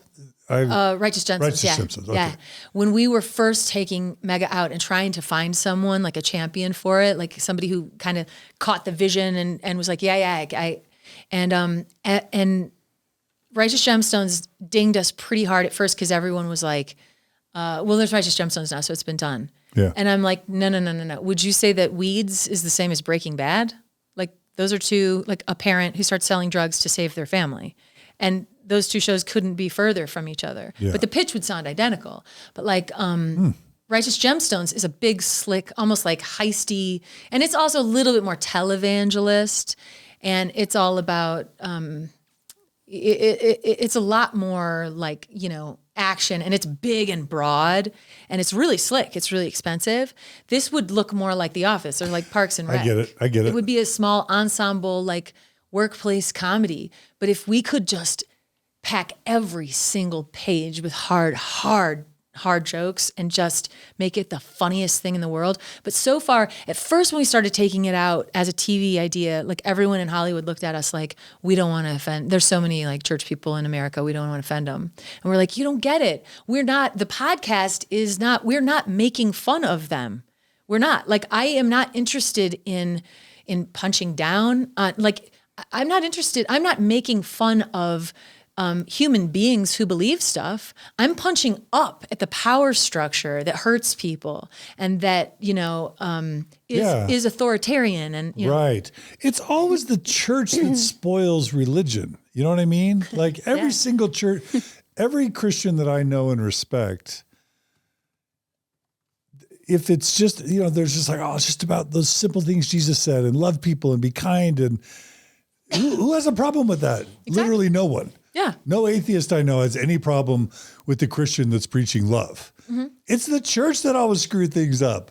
So Margie and I just started watching Abbott Elementary, which is, have you heard about that? Yeah, I haven't seen it though. Yeah, it's Office, but a inner city elementary school. Oh. So it's the teachers making jokes back and forth about each other. Yeah. I think that would be beautiful. You could even be respectful of religion. Right. But just at the bad part. You're only taking pot shots at the harmful parts of churches. Not the people. Of churches. I mean, you humanize the people. It's like, if you look at Best in Show, like you wouldn't say it's making fun of the people who do dog shows. Right. It's making fun of dog shows. Right. And the people who do dog shows are the best part. Yeah. And they They're become cool. humans to us and we love them. Yeah. And so it would be the same with Mega. And I'm really kind of chomping at the bit on it right now of like really trying to sell it for TV because I'm like, if I don't, somebody else is going to. And then I'll be so mad and sad. Well, the thing is also, you've probably heard about the Pew Foundation, the rise of the nuns. Yeah. Yeah, like that market share. I know lots of TV executives in LA are watching Mormon Stories. That market is growing. The market of people who used to be in an evangelical church but now aren't, that's also growing. So, Yeah. I mean, jump on the bandwagon or get left behind. And it seems that younger people who are into the church now are forging new movements of a potentially, I don't know, of like, it's like when Christians tell me they love my podcast and I'm like, what do you love about it? and they're like, there might be a like healthy thing emerging of like, it's good to laugh at yourself. Like we should be able to laugh at ourselves. If we can't laugh at ourselves, then what is this? Yeah. Totally. Yeah. Totally. Fun. Okay. So 3 years, things got too swamped. Your husband got some great opportunities and you decide to make that switch to LA. Yeah. That's kind of giving up. Well, it's living your dream and then kind of giving up your dream. And starting over in a new town and like moving from being a big fish in a small pond to being a minnow in the ocean. Insignificant fish in a massive pond. And man, it was just incredibly humbling and so hard. And that first year, it was really, really, really hard. I mean, LA will, it'll show you what you're made of. And wow, it was so hard. But one foot in front of the other, one day at a time. The beautiful part about it is that I think LA can be an incredibly isolating place, but I already had like a built-in Chicago community of like so many of my generation of like comedy kids all moved to LA. Everyone went to New York or LA. So like I had a really soft landing and there was community already there and Chicago people love each other and we, try to cast each other and stuff and help each other out. And so I had community and I started, I came up at IO Chicago and there was a smaller IO Hollywood. And so I started teaching at IO Hollywood and started doing shows there. And my improv group, The Reckoning, who had been doing like years and years of shows in Chicago, half of us moved out. So we just kept doing shows in LA, we're not making money. You just show up at this like grimy little comedy club and just do improv shows as many nights a week as you can for free. In fact, you're out $20 probably every time you go do a show because you buy a drink and you have to pay for parking and, so like going broke doing comedy in LA, but it helped us meet new people and find the wonderful things about the city and make connections. And then we got on the NPR radio show live from here. And then we were doing it, we were able to do comedy for a radio variety show. And then through that, we met so many, now we have this like rich wealth of friends that are all musicians. And now we're trying to do some pilot shows in LA right now, live shows called the New American Variety Show, where we're, because we've become really tight with the Nickel Creek people and the Watkins siblings, Watkins Family Hour, who play a lot of music. And Greg is in a comedy show at Largo, which is also a music venue. And so we've met so many incredible musicians. And so we're like, okay, how can we kind of like put all these worlds together and still do what we want to do is create a show that's kind of like the Muppets show, where there's like a drama happening backstage in a really funny way that kind of bleeds out into the room and you start to not know. but then you have like musical guests and you'll have like polished scenes and stuff, but then you'll also have a bleeding of like where the, what's real and what's not. Greg has a bit that he was doing in the last one where he was like, I need somebody to come up here. And he picks this guy in the audience who's walking, who has like broken both of his legs and is walking on crutches, and it takes him like 5 minutes to get to the stage. When he gets up there, the bit is like 10 seconds long, and he's like, "Thank you, sir." And he's like, "Ah," and it has like 5 minutes all the way back, and things are happening simultaneously of like what's real and what's not, and it's a plant, you know. But so we're kind of like, what's next in that? Because it's harder and harder, especially like pandemic wise. But I really, really have like my greatest love is the live stuff. And I'd love to sell something for TV, and I would love to. I want Mega the TV series. Yeah, for That's sure. what I'm shooting for. Yeah, That's what I'm wanting for you. Yeah. That's what I'm putting out there into the universe. Thanks, John. Yeah. Manifesting. Yeah. So, I mean, who knows?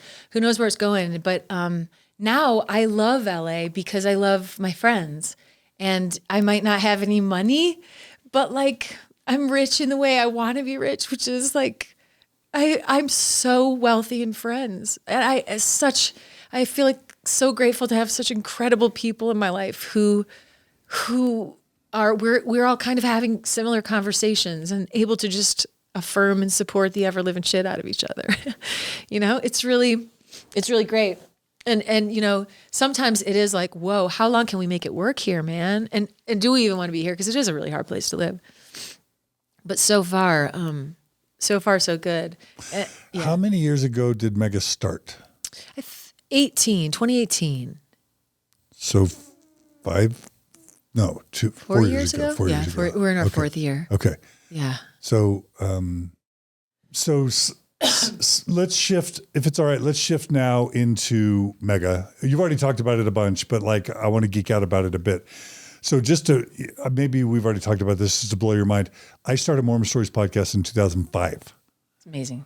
So like, I literally don't know of a podcast that's been around longer than Mormon Stories. Me neither. But I've grown up completely isolated from the entire podcasting world. Wow. So I've got 1,600 episodes, but I've never once had a sponsor. I've never once sold a product. There's no network. It's just me and my donors and this internal ex-Mormon world. Yeah. So I'm just, you know, and I everybody's like chopping it up in less than an hour, and I'm like 6-hour interviews because I feel like it. You know, it's just totally like. I love it, John. When I first heard of Mormon Stories and I went and looked and saw how many episodes you have, I almost like fell off the roof. I was like, and what I love about your podcast is every single episode is so specific. You're drilling down on like such interesting nuance of everything that spins out from this one thing of religious trauma or whatever. Yeah. Really, really. I just like to go deep. I just always have. So it's so self-indulgent. The whole thing is just like, what do I want to know? What do I want to hear? You know what I mean? So it's fun. Anyway. Yeah. So I'm curious how other podcasts, I don't even know how other podcasts work. Like the fact that there are networks or that you can get paid for this. If I didn't have donors, we wouldn't exist. So anyway, so let's go back just for a second. And you're in LA and how does the idea of doing Mega in a podcast even start? I just started getting this urge where I was like, I want to do a podcast. I think I had started. So this 4 years ago? Yeah. Okay. Maybe probably 5 years ago before. Because I think it was when I started getting into really listening to podcasts, and I just started to be like, I want to do that. Also, I think there's something I really like about podcasting as a female who just refuses to die, which means I'm aging. And I feel like our culture is so cruel, especially to females who age, that I love in podcasting, I can be ageless. It doesn't matter what I look like and how old I am, you know, like, and there's something I really, really like about that. I'm just going to say it. I talked to, you should meet Cara Santa Maria, by the way. Okay. Because she's a podcaster in LA. She's really smart, successful woman. And she told me the same thing. She's like, she's on the Skeptic's Guide to the Universe podcast. She's ex-Mormon. She's secular. She's science loving. She's a woman. And she's like, I'm like, why don't you guys do video? And she's like, well, in Hollywood, if you're a woman and you're more than 30, nobody wants you. And I'm like, F that. 100%. But I hate that. I freaking hate. It's like the whole Renee Zellweger, Meg Ryan. Like you have to like, What is wrong with our culture? I know. 50-year-old women are gorgeous without any work done. Like, what are we thinking? I know. Gray hair is awesome. Like, wrinkles don't matter. And I know. What is? I know. I'm sorry. I'm sorry. On behalf of the human race and the Hollywood industry, I'm sorry. That really honestly means so much to me because it's a deep cut that we get from culture. I mean, it's extremely painful. And I sometimes I'll just like, I'll realize what's bothering me if I listen to what I'm joking about. And I heard myself just say some dumb like improvised joke where I was like, oh, you know, age old question of what would you rather have? The ability to fly or be invisible. Like, well, if you're a woman, all you got to do is wait till 40 and you got one out of the two dreams, you know? And I've been thinking about that a lot lately, John, like the transformation into an older person has been so painful to me and so fearful, you know, of like, cause then that worth and value stuff comes up. And, yeah, I remember sitting in therapy and my therapist being like, man, I've got the ideal job because as a woman, as a therapist, the older I get, the better that is for my business because I'm more I have more experience, whatever. Whereas like for females, like in entertainment, oh wow, it's so painful and hard. And like I had an agent for the first few years I was in LA who dropped me because they were like, you're in the dead zone. Like when you're Betty White, come back, but you're in the dead zone where it's like the Julia Louis-Dreyfus. There's a Amy Schumer. Have you ever seen that Amy Schumer sketch where it's Amy Schumer, Patricia Arquette, Julia Louis-Dreyfus, is there somebody else? And they're all like celebrating the day they all became unfuckable. Like there's a day on the calendar where you go from this to this, you know? And I'm like, look at all of those people. I'm like, I would have sex with every single one of those women. Like, I can't say that, but I may or may not have thought that. But they're, you know, they're trying to just make fun of it to be like, isn't that funny that like you get with the turn of a page of a calendar, like you went from being, you know, and it goes to all those things of like, what are the ways in which we value women and whatever. And I've lamented it a lot. Like I really absorbed the narrative as a young girl. I absorbed the narrative that my value came from and was only validated through male attention for my appearance, and trying to live up to all those expectations. And it's tyrannical, man. It's tyrannical. Yeah. So, yeah. But it's part of why I love podcasting, too, because I'm like, oh, it doesn't matter what I look like, and I don't have to worry about, like, losing jobs because of my age or appearance or whatever. Yeah. Yeah. Yeah. All right. So anyway, you're 5 years ago, you're listening to podcasts. And I was like, then all of a sudden,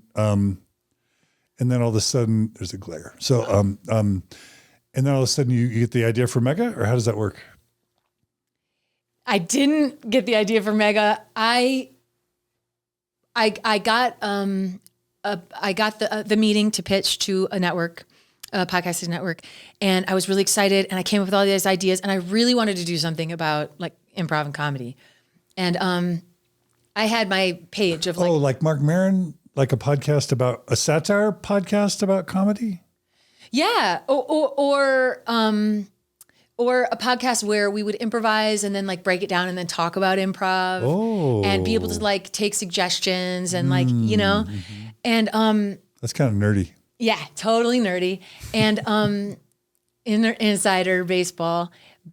And so I walked into the pitch, like gonna lead with my most favorite idea that I think's gonna knock their socks off. Wait, you're pitching. So this is where I don't know anything. You're pitching a podcast to someone who takes podcast pitches. I don't even know. What is that? I guess there's like podcast networks so basically all it did for us was provide it. So do you have to have an agent to make a pitch to a podcast network? No, Greg had met these guys. Greg had pitched to this podcast network and had been talking to them a little bit. And I was like, hey, can I get their information? Can I like try to get a meeting. And so I did. And you're like, I worked for SCT, whatever. And yeah, I've been on a radio comedy tour and all this, and I'm interested in starting a podcast. And so I met with these 3 white guys, and and I gave them all my favorite ideas of what I wanted to do, and I could tell they were all just like looking at their watches, and I was like, oh no, you can feel like nothing's gaining traction, nothing's sticking. And Greg had always, when I was brainstorming everything I wanted to do in podcasting, Greg was always like, you should do a podcast about a megachurch because of all the time you spent at Willow. Like, you know that world. You speak the language. He's like, Holly, you're the joke you always throw around is that you're bilingual. You speak English and you speak evangelical. And he's like, do something with that bilinguality. Is that a word?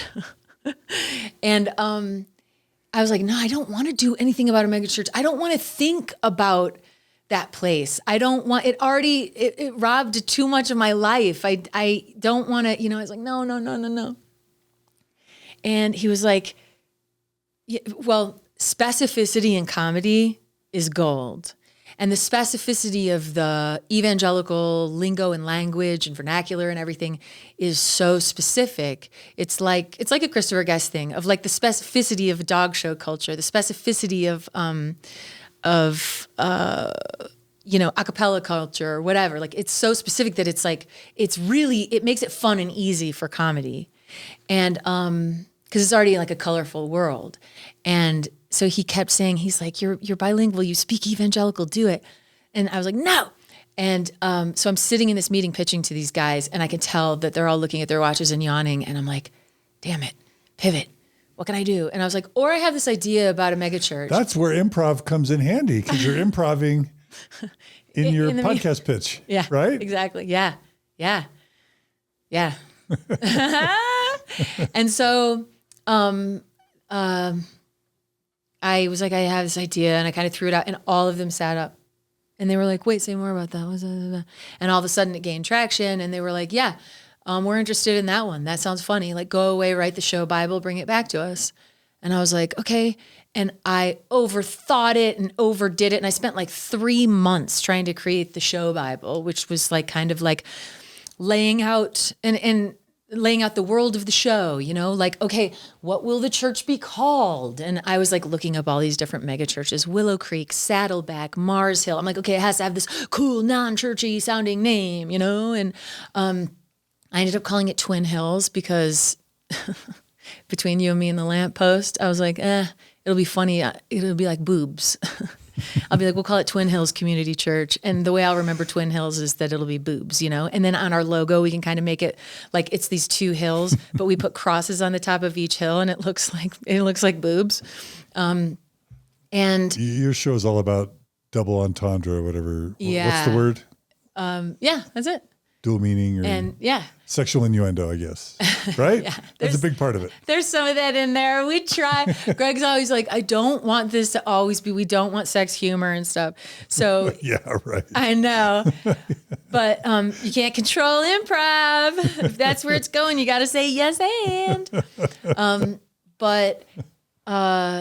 So I overthought it, and I was just like, okay. But having worked at a mega church, I knew that like, okay, so there has to be a cool name for the singles ministry and the high school ministry and the prison ministry and the whatever. So I sat and I was like, oh, what would be a funny name for a high school ministry? I'm like, oh yeah, Climax. Like, cause it's just like, yeah, are you coming to Climax this weekend, kids? Yeah. And so I kind of created the whole world of like, here's what it is and whatever. And then I was like to Greg, just because I trust him so much, and it would be so easy to do it with him because we kind of have an emotional or a comedic shorthand with each other. I was like, will you be my first guest? And on it, and we'll just pilot it. And all the network basically does is they provided me with like a producer and an editor who would come and set up the mics and do all the recording. And so all we had to do was sit down at the mics and start playing. And then, they would edit it and all that stuff. And they would post it to the stream, and they handled that side of it. And so we didn't have to pay for that, which was great. And then, we would split anything if we had ads or whatever. And we were with this little tiny network called Campfire. And then we had actually moved from Campfire to a new network in LA that was like a better known comedy podcast network. And then the pandemic hit. And then... So do they give you like a down payment when you strike a deal? Do they like pay you per episode? Do they pay you per hour? No, we don't get paid at all. They just provide the hosting it and putting it into the feed and giving us someone who had the recording equipment and would edit it. And so what we have now eventually done is we've gone completely independent. Now we're like you. But when you do that, how do you make ends meet? I know. So it's just, okay. What do they get out of it? Oh, they get free content. Yeah. On their network. Yeah, exactly. So it sounds exploitative. Yeah. So that's why we ended up going independent. We were like, the longer we did so it, COVID hit, the second thing didn't work out. Is that right, from COVID. And so we were like, what do we do? What do we do? And I remember having fearful moments where I was like, is this slipping away from us? Are we not going to be able to like keep this alive?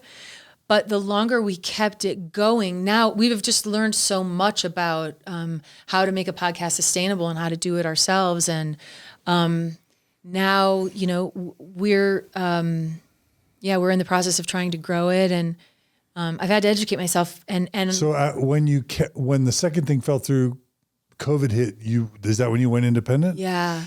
And so really does that mean just putting a donor button up and having people donate, or just going to Patreon and having people donate? Or does that mean going out and trying to sell ads? Yeah. So both. We started a Patreon. And then, we were trying to figure out how to get ads. We found Gumball, which is a company that you can help like for independent people, like start putting ads on, but it's amazing. You don't have ads, right? Never. You make very little from ads. Yeah, I know. It's almost when I looked into it, I'm like, the way that'll turn off donors by having to sit through an ad for the amount of money I get for an ad, especially because I have a niche. Yeah. I have a niche audience. Yeah. I'm like, now all the ads are wanting you to do personal endorsements. Yeah. And in some cases that's fine. But in other cases, I'm like, I don't personally endorse this. Yeah. I don't think I can do a McDonald's or a gasoline, I don't think and, so I don't know about ads, man. We're currently wondering if we're going to move the whole thing behind Patreon so that because if we're having 10,000 downloads or 60,000 downloads, but 300 Patreon people, it's like, well, if we made the whole thing behind Patreon, like maybe, instead of 300, when, 10,000 people listen on, every episode when it comes out, and then each episode gets upwards of 60, but we have 300, so we're like, oh, I'm 300 patrons? Yeah, we have 300 patrons, but 60,000 listeners, So it's like, well, if we put it all behind, how many would we lose? Or maybe we do one free one a month and then the other 3 are all behind. We're trying to figure it out. Like we're just still like bobbing and weaving. And so how are you living in LA? I know. How? I know. The podcast currently pays our rent and that's it. And then we got an emergency PPP that has been sustaining us through the pandemic. And now that things are sort of starting to maybe have potential of filling up our calendar and working again, now it's just like hustling and trying to make the rest. It's really scary. It's intense, but also like knowing how to be poor is kind of a superpower because minimalism. Yeah. And you're no longer afraid of it. You're like, oh, I know how to be poor. It's okay. Like the sky never falls. You figure it out, and then you don't have to fear it and do a bunch of shit you don't want to do that eats your soul from the inside out just for money. You can be like, oh, it's okay to struggle. It's okay, But yeah, it's you are a leading with the heart artist. Yeah. Yeah. Making sacrifices for art and integrity.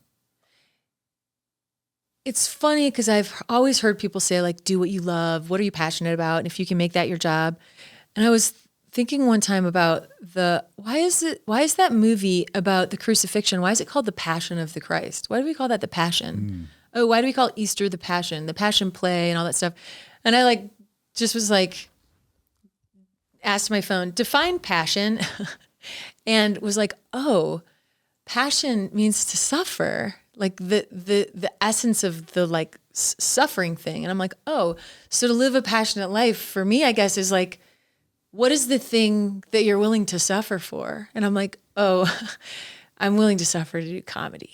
That's what I'm willing to suffer for. And that to me is a passionate life. And it's so not easy, but it does make you tough, and it does show you what you're made of. And it does end up giving you a different kind of confidence, I think, where when you begin to believe in yourself, I think then you start to draw better people. And that gets really exciting to me. And though LA is very hard, and I don't know how long we'll be able to make it work, I do get turned on by LA being a place where there's a lot of people doing it. And I get turned on by that, of like, people come here to do it, to do the thing, whatever it is for them. And so it just feels like more shots on goal there, even though it's hard.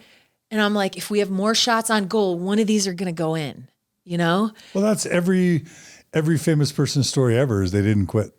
Yeah. And then they stuck to the hard times. I've never heard a successful person that didn't have those hard times. And you've already been super successful anyway. How many comedians would like to have already done what you did, right? Yeah. I feel like pinch myself lucky, and also like a frustration and a drive of like, Yeah, you should be doing better. If I were in your mind, I would be thinking this should be easier. 100%. And I do think that, and I've auditioned for effing Saturday Night Live. Like I should be doing better. Yeah. And I'm not trying to, no, I'm just saying it's hard. You are saying that is the voice in my head. 100%. Yeah. But there was a moment I experienced a few years ago where I heard this phrase, what if you're sitting in the shade of the tree you're looking for? And I was like, I 100% am. Like, I really love my partner. He's so good. He keeps getting better. I really love being married to him. That in itself, if I never make another dime doing comedy or suffering to do the thing that I love, like, I have to acknowledge the ways in which I am sitting in the shade of the very tree I'm looking for. And it's at every level. My friend, I have a comedy friend who I was doing improv shows with before the pandemic, named Jason Mantzoukas. He's a big improv and comedy guy who does a lot of TV and movies and stuff. And he's a wonderful improviser. And during the pandemic, we would meet and go on walks because we both live in the Hollywood Hills. And he's a germaphobe. And so he would be like double masked, 10 feet apart, both in masks outdoors, like walking. But it was our only way of like, trying to, you remember in the lockdown thing when you were like, when we pre-vaccines, when we were still like, scared. And I think of Jason as having a career that is the most like, he's at the top of the peak. And I talk with him about comedy and he's like, oh, I'm, every day I was like, what am I doing? What am I doing? What am I doing? What am I doing? And pushing himself. And everyone is looking at the people who are above them, but you don't realize where you are, that if you turned around, there are people looking up at you and being like, oh, she's living in Hollywood and teaching comedy and doing these things, And it's like, I think I'm doing nothing. And like, what can I do? And that's just the nature of it. The chase is the thing. And yeah. And the trick is learning to just really, it's so cliche, but living in the moment and valuing what you have right in front of you. Yeah. It's so cliche. But the confidence that you kind of get from living that way or performing or playing or operating that way, I do believe it starts to draw more talent into your life. It's that thing of like A's hire A's and B's hire C's, like a person who kind of views themselves as a B, they're going to like hire C's around them so that they, you know what I mean? Yeah. But if you see yourself as an A, you're like, oh, I want A's. I want only A's. Like I don't want someone who I'm better than. I want to hire someone who's better than me, who's going to like, like, so I have to be sharp, and I think that's kind of a cool side effect of really hanging in there with that hustle. Yeah. I love it. I have a few friends out in LA making it or trying to make it or in the mix. And I just look at them and go, that would be, if I could like multiverse myself, I'd go back 20 years and go to LA. Yeah. And suffer and suffer and suffer and suffer. Yeah. It's funny. I've always wanted to live. I always, until now, wanted to live in New York. And I recently, I was there a lot when I was on the radio tour. And I realized like, oh, you can really only go move to New York when you're in your 20s. And it doesn't matter that you're living in a mouse hole and like everything is uncomfortable and dirty and painful and challenging and hard all the time. You reach an age where you're like, oh yeah, the only way to live in New York City is if you have a lot of money. You can't go do that like, hustle. Yeah. It gets, it gets really hard. Okay. So when you decide, so did you start Mega under that first network and then just continue it on your own? Yeah. And it's funny that it was like the one thing I didn't want to do was the podcast I ended up making. And which is of course always the way, where I'm like, I don't want to. Okay. And it's refusing the call. It's the hero's journey. Have you ever heard of the hero's journey? Oh yeah. Joseph Campbell. It's like Jonah, God. Right. Go to Nineveh. Right. Knock, knock. Get out. You run away. Right. But you feel like you were meant, I'll use air quotes for the listeners. You were meant to do Mega, but you were kind of avoiding it a little bit. Oh yeah. I was like, the last thing I want to do is talk think about, or do anything mega church related. But then, or make fun of your dad and your grandparents. Yeah, totally. Right. Totally. But again, we were sort of saved by the fact that the comedy tradition we come from is to be the thing you're satirizing, to the, and to humanize them and play to the top of your intelligence, and to punch up at the power structures, not down at the individual people who are just doing their best. And so I just asked Greg on the first one. I was like, I'm not really sure how this is gonna run, how to do it, what it is. And so I asked Greg to be a guest on the first episode. And he was like, oh, we knew this other guy, Ross Kimball, who came up through comedy with us. And he was like, Ross grew up in a mega church and he's super funny. He might be funny too. And I was like, great, let's have him. And he and Greg came on the very first episode ever. And afterwards I was like, and they were just supposed to be my guests. And I was like, man, we were really humming. That was really fun. And we thought the first episode was really, really funny. And we were like, wow. And so I was like, do you two want to keep going on with me? And they were both like, sure. And then after 20 or 30 episodes or so, I wasn't vibing with Ross. And I also was like, you know what? I'm not really, I don't really want to, of all the ways I could use my platform to give an audience to certain voices, I don't want to give one to another white straight guy. And also we just weren't vibing. And so I was like, Ross, I'm going to continue on with this with just Greg and I, we can be more nimble, and his schedule wasn't working anyway and it was making it too hard. And so it just sort of was a de facto way of the way it all shaped up was on accident that then Greg just became my co-host, and he's so funny and so easy to play with. And then it's sort of fortuitous because then he was the only person I was with physically for a year of lockdown. And so we were able to do it together. And yeah. And so, yeah. So do you recommend people start with episode 1 and listen sequentially? No, you don't have to. You can pick up on all of them are completely contained. Okay. There are some now running jokes where you'll sort of, if you are listening to them every week, you'll see sort of how they emerge and then how we do callbacks through the time. But each one, they all can exist solo. So sometimes people will just like a certain guest.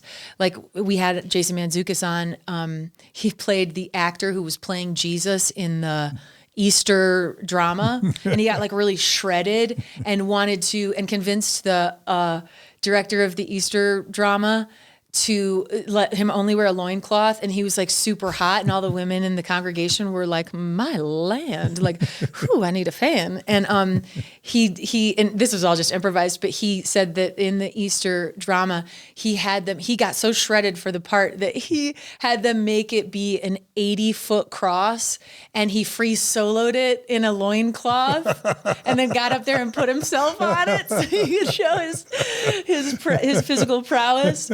That's great. And so like there are some where people are just like, oh, I'm a huge Jason Mantzoukas fan, so they send that one around to all their friends, and that works too, because like they don't have to be, they're not cumulative in terms of it making sense. They can all fly solo. Okay, so really quickly, the concepts of the plot and the characters of the podcast, describe it for those who have no idea what we're talking about. You play what? I play a character named Hallie Labonte, who's like a Midwestern mom who really does represent the point of view that I was raised with. Which is? Everything we've been talking about here today. Yeah. Purity culture, female low self-esteem from, the Bible.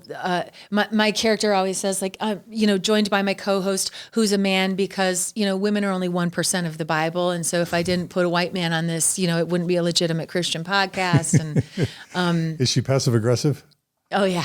But she's got what she thinks is a heart of gold. And so, do the character. Can you do this? Like give us a sense for what it's like? Yeah. Am I putting you on the spot? Oh wait, you're an improv person. You know what? That's what I love so much about Christianity is that, what we do, we take what the world does. Like they might make an Oscar-winning movie, but we take it and we give it a message of Christ, and it's so much better. You know what I mean? And like our music is better, our comedy is better. Like there's nothing better than a Christian stand-up. You know what I mean? Why are evangelicals better than Mormons? Oh, to Hallie? Well, you know what? The Mormons are a little bit out of their minds, and it's a really dangerous group. They're wolves in sheep's clothing, see, because they really believe that they're right, but they got all this crazy stuff with underpants and multiple wives and all of that. And you know what? Marriage is one man and one woman. I did think Mitt Romney was very handsome, though. He reminded me of Billy Graham. Well, you guys have skeletons in your closet. You have Tammy Faye Baker. You know what? Sometimes people fall out of God's plan for them, but His grace is sufficient, and it's covered in the blood. Also, are Mormons under that? Are Mormons covered in the blood? Well, I don't think so. And it is strange to get washed in blood. It seems like it would make a mess, but it really does purify you. And I think, no, Mormons aren't washed in the blood because they don't believe in the real Jesus. But we're so lucky. I just pinch myself every day when I'm praying in the shower, going over my prayer list. I always say, thank you, Jesus, that of the whole world, that I was born into the only one that's true. I just count my blessings every day that I was born into the only real one. But that's what I was taught. That Mormonism is true? I was taught the same thing. Oh, well, it's very clear that, they kind of have like a bastardized version of the Bible. And it's a real shame because, I could go on like this. I want to. Okay, that's fine. We'll leave it to Alan. Alan's going to come back and be the missionary. Oh, yeah. Oh, that'll be fun. We'll do an episode. That'll be really fun. Okay, so that gives us a sense for your character. And her role in the church is what?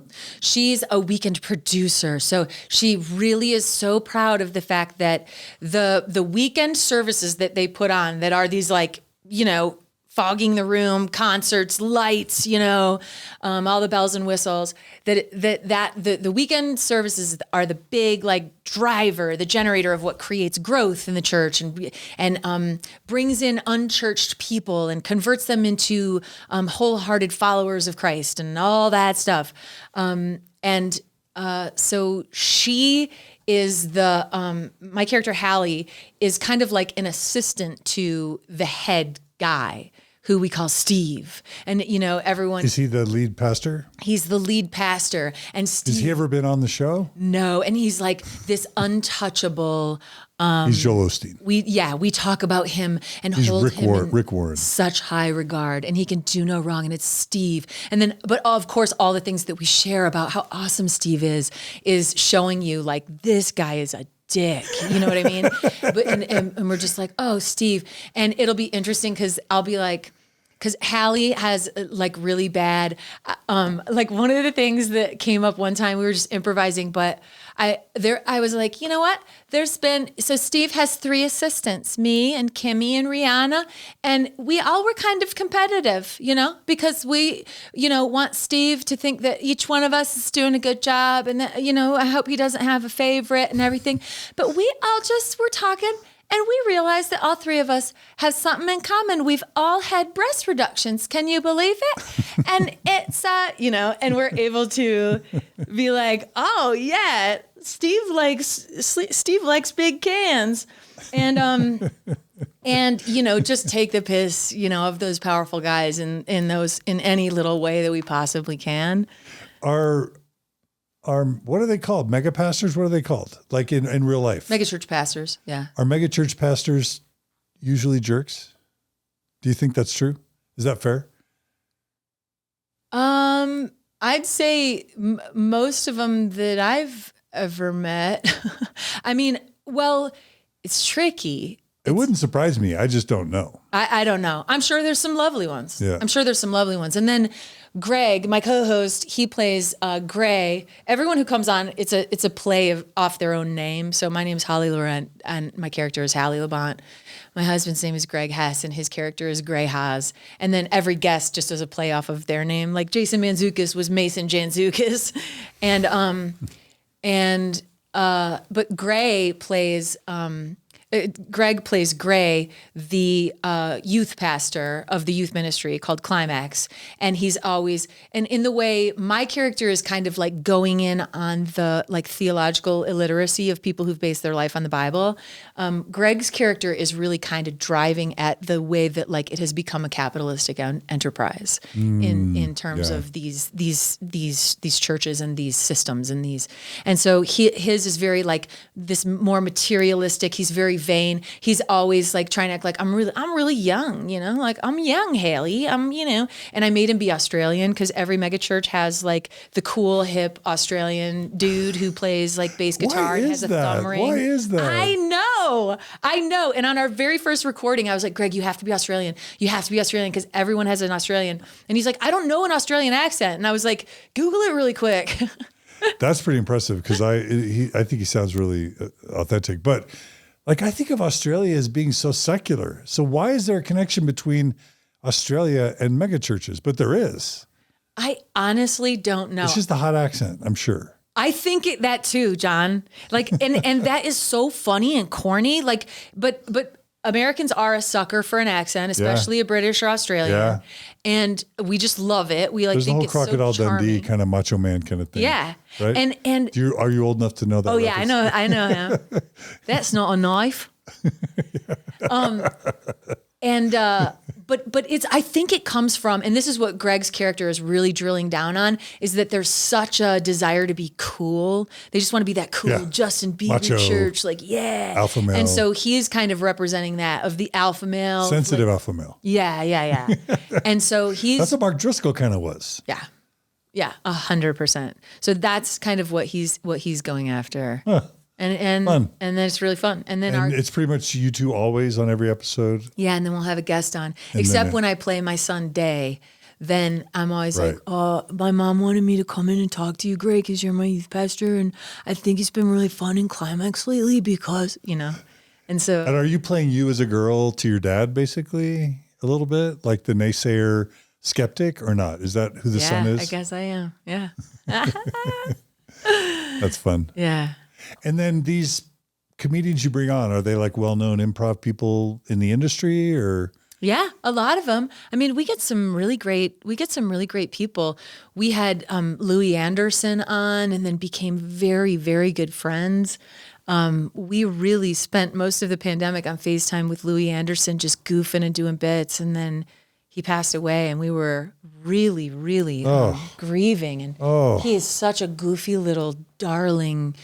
And you know, Cecily and Thomas Middleditch and Jason Mantzoukas and Matt Walsh from Veep, who I love so much, and like so many people who I look up to. We recently had Duncan Trussell, and we've had. I'm gonna say something I probably shouldn't, but you know, whose line is it anyway? That's like the big. Is that like the biggest improv thing that's ever happened? That's the show that where improv went the most mainstream. Yeah. But that is short form improv, which is like game based. And so short form improv, you know, where it's really like, all right, what's it going to be? We're going to have this box of Kleenex. And what can it be? It can be anything but a box of Kleenex. Hello? You know, and like that stuff. Those came from a lot of the theater games that were the early iterations of improv being used as an exercise in the theater. Okay. And then one of the evolutions that came from that short form improv was an offshoot, was long form improv, where you get one suggestion from the audience, and it's more just like live theater, where you get one suggestion from the top, and then you play and you do a show for 30 minutes, 45 minutes, 60 minutes. Before the pandemic, Mantzoukas and I were doing a duo show where we would do one scene where the characters never changed. We would do one scene for about an hour. And it was some of the best, most fun play I've ever had in my life, because when you can't like edit and jump out and turn around and like, you know, be like, I'm playing the judge and then also jumping over and being the bailiff and being able to like, you know, pimp my other characters, or like, you know, because there's also this question about how much do improv people really write it beforehand, but act like they haven't written it? Zero. Right? There's zero. Even in that short form, whose lines is it anyway kind of stuff? I don't think so. I mean, that would be like a cardinal sin. Right. Like improv has to be pure. There's integrity. Improv. Yeah. So short form still really exists. And there's a lot of people who find short form like much more accessible. And I don't prefer it, but I've done it. I went and spent a summer in Bar Harbor, Maine at an improv theater called Improv Acadia, where it was just all short form. So it would be like bam, bam, bam, bam, and like start like singing improv song, like improvising musically. It's got to be one of the hardest parts of hardest forms of comedy, to be funny on the fly. Yeah. It's hard to write good jokes. Mm-hmm. Being funny on the fly just feels impossible. Yeah. But like, if you can kind of get over yourself and again, like stop fearing failure, you'll just stumble into like improv. I think at its best is not just two people talking to each other who are deeply listening to each other, but it's also, it's being in a state of discovery versus invention. Like if you're inventing, you know, things on the spot from nothing, that is incredibly difficult. But if you keep it in a state of discovery where you're hanging on, not knowing where it's going, but like racing toward it anyway, you know, stepping off the, you know, the Indiana Jones stepping into the chasm and the, you know, bridge appears. I love that metaphor. That's when it gets really fun. Mm-hmm. That's when it gets really fun. Yeah. And so, is there like a Second City equivalent in LA that you've tried to be a part of, or is that been there, done that, been at the highest? It would be a downgrade to even. There is a Second City Hollywood, and when I got to LA, it was really disappointing of how it was like functioning compared to the real deal. Yeah, and like the space is really bad. It's it's like going back to high school. Yeah, it did. It was a little bit, and yeah, and so, and I think Second City Hollywood is still. They like went online during the pandemic, and I think they survived. But the place where I was playing the most when I got to LA was IO Hollywood, and that one closed down forever. Okay. And it's interesting. because there's an IO Chicago. Yeah, there's an IO Chicago. Okay. But even that, she sold it off during the pandemic. Oh, bummer. And so I think maybe somebody bought it and they're going to try to bring it back, but I don't know if it'll be the same, you know. It's a dying craft. It really, it's interesting. I don't mean to make fun of it. I think improv is a little bit like skateboarding.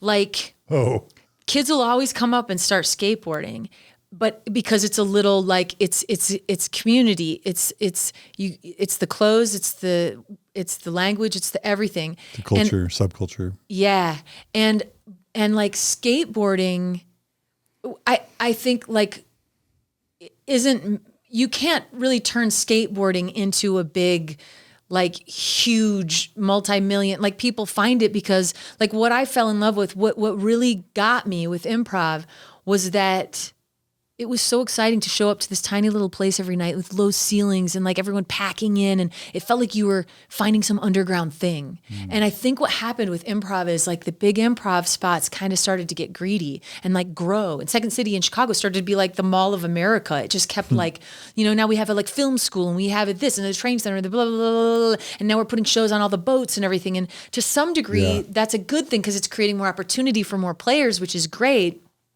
But it starts to be the snake eating its own tail. Like IO went from like bloated. It can get bloated. It gets bloated. Yeah. And then like you open up too many theaters and then you're in competition with yourself, trying to like fill up all your theaters and all of that stuff. So I feel like it might just be like the stock market resetting where everyone got greedy, tried to make it big. It has to go back underground and be a subculture again. Right. I hope. Yeah. I don't know. Yeah. I don't know. It's probably always been with us. It probably always will be. I hope so. I really hope so. Okay. So, so those dudes from Whose Line Is It Anyway? Do you like have guests? Do you have guests that like your list of like the top 5 guests you'd want to have still on the show? Like if your dream list, do you even have a dream list, or have you had, you know what I mean? Yeah. It's on the spot. It's an on the spot question. Ooh, who would I love to have on the show?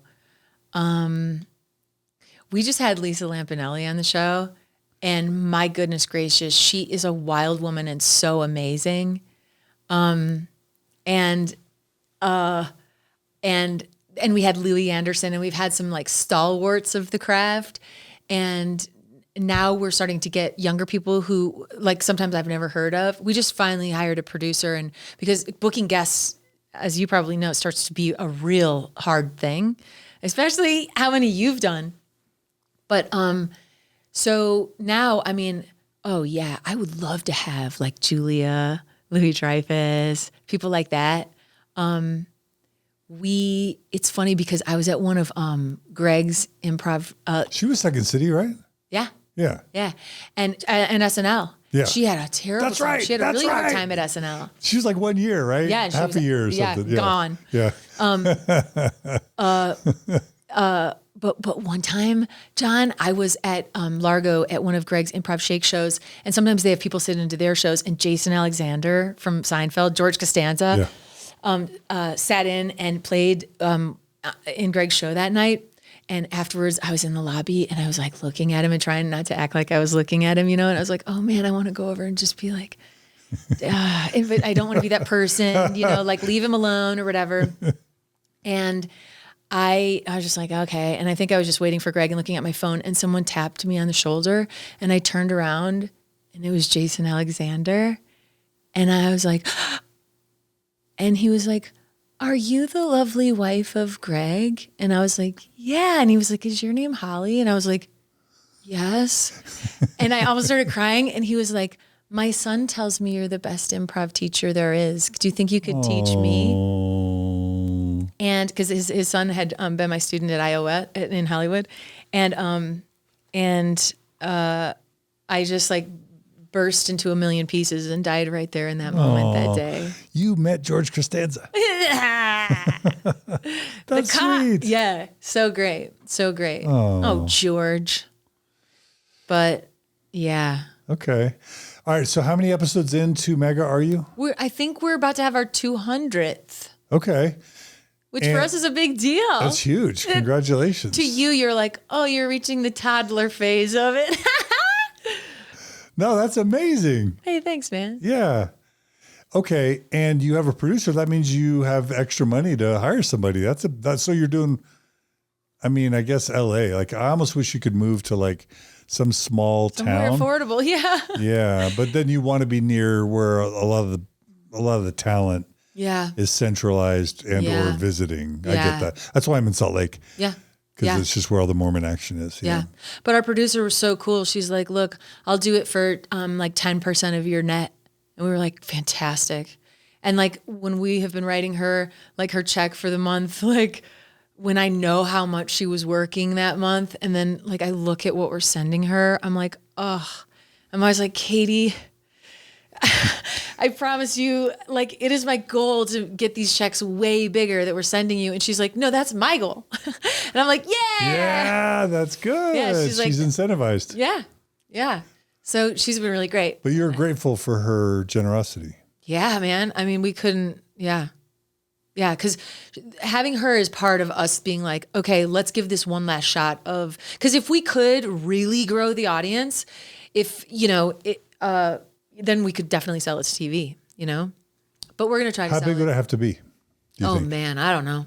But if we had like, if we had a million, if we had a million listeners, like we would sell a TV show instantly. A million you know? listeners, that's hard.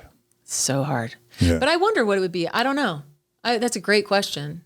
Do you do TikTok at all? We tried to, and Greg got on there.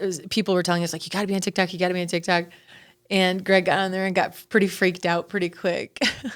He was like, I don't know what the algorithm, who they think I am, but this is all like QAnon stuff, AR-15 people, and then like girls dancing in bikinis. And he's like, I feel really weird about this. Like, and he just like deleted it immediately. Do you do TikTok? Oh yeah. Yeah, we have.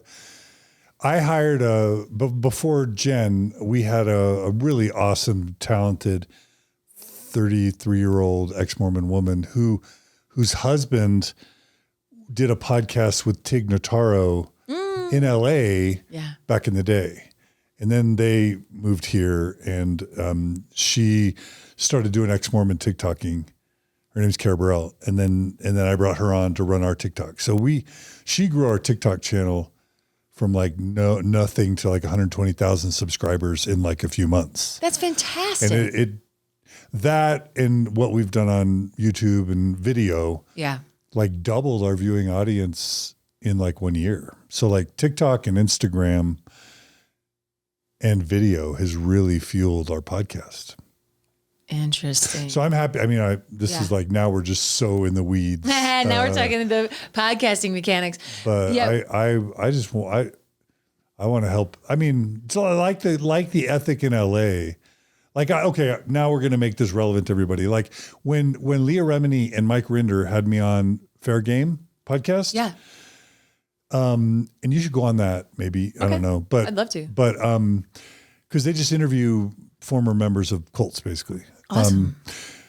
I had this idea, like every year there should be like an ex-religious convention where everyone who's come out of a high demand religion, the authors, the podcasters, the YouTubers, the talent, and all the people can get together and meet all these people and talk about coming out of a high demand religion, talk about the healing, talk about the trauma, talk about the growth, mental health professionals, and building community. So that's like one thing that would be super cool, like a Comic-Con, but for cult survivors. Yeah, a Comic-Con for cult survivors, right?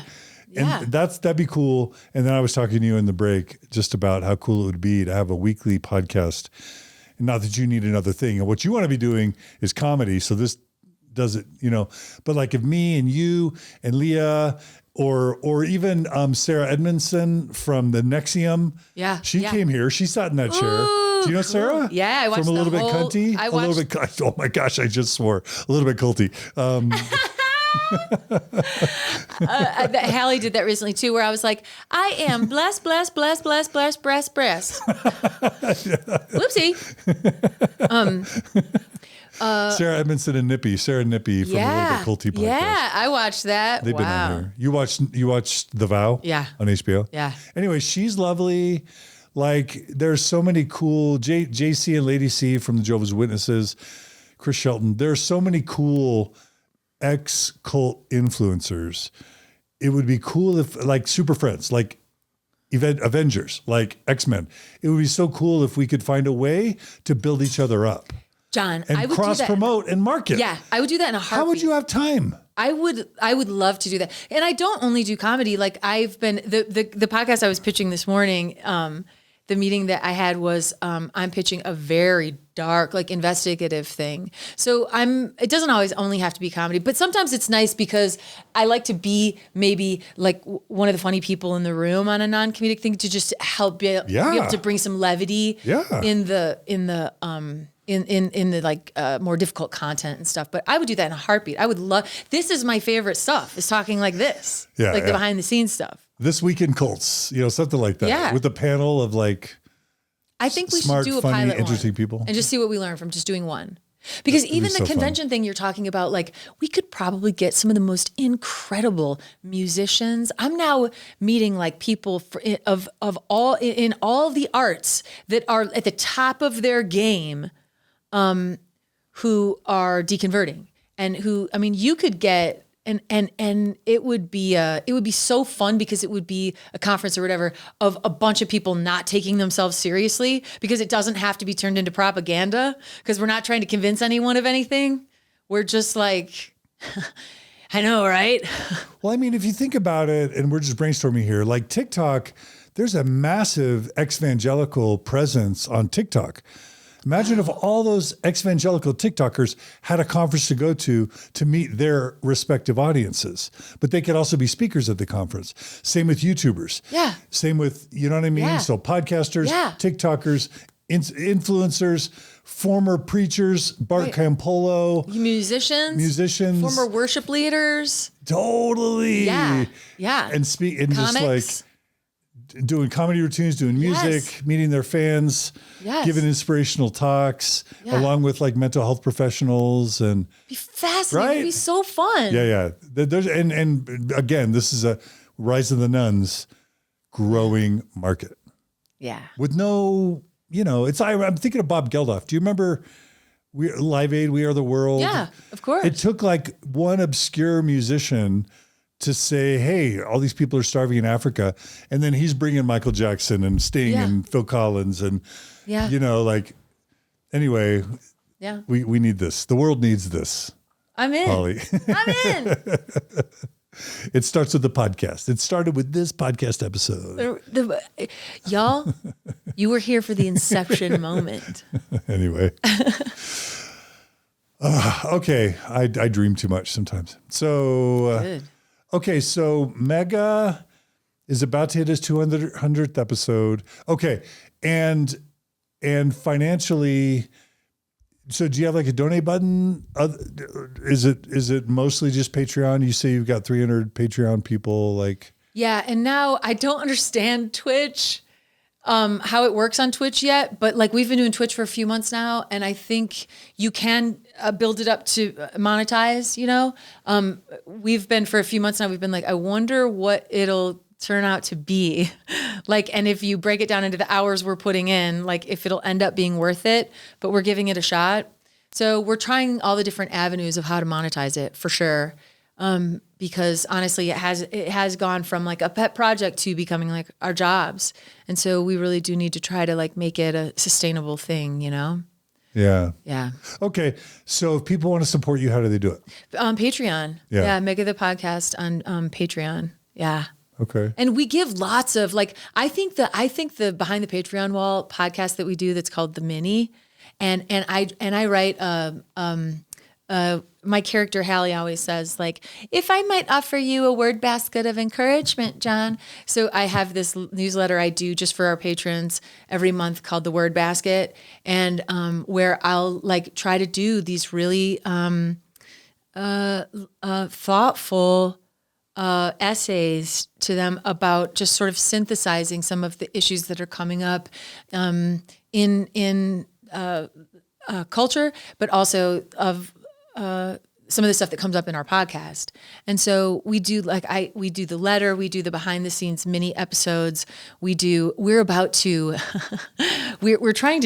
like, okay, let's really swing at every possible ball on this. But we're about to do a role-playing game. We're about to do an RPG game where we play Climax kids who are doing a Christian role-playing game of like Dungeons and Dragons, but it's called Hunter, and it's where we're hunting very real demons and using like Bible verses to like increase our power inside the RPG game and stuff. Power up. And this is a new, like, I didn't know this, but like RPG games, like Dungeons and Dragons and stuff, like now is like full streaming, like entertainment, like people will just watch. Oh yeah. Like, and I'm like, wow. So we're going to do one of those in collaboration with this RPG, like Glass Cannon company. And, so yeah, we're just swinging at every possible ball. And, yeah, I really am curious to see where it goes, and I'm excited about it. I really try to not let myself dip into the like, oh man, where's this going? I maybe I flamed out, whatever, but trying to keep that thing of like, the best is yet to come. I got to believe that. I got to believe that. And in the meantime, I get to do comedy with people I love. Goodness gracious. And the podcast has allowed me to continue to improvise on a regular basis, which to me is like my heart's greatest love. And yeah. So maybe you're sitting under the tree you're seeking shade for. What was the quote? Yeah. I'm sitting in the shade of the tree I'm looking for. There you go. I'm here. I'm like, yeah. Yeah. What if? Yeah. You know, I think there's a and I'm sure a lot of the pain that we keep ourselves in comes from a lot of the dualistic thinking of having been raised in these churches, but also, you know, from religious trauma and all that stuff. But yeah, I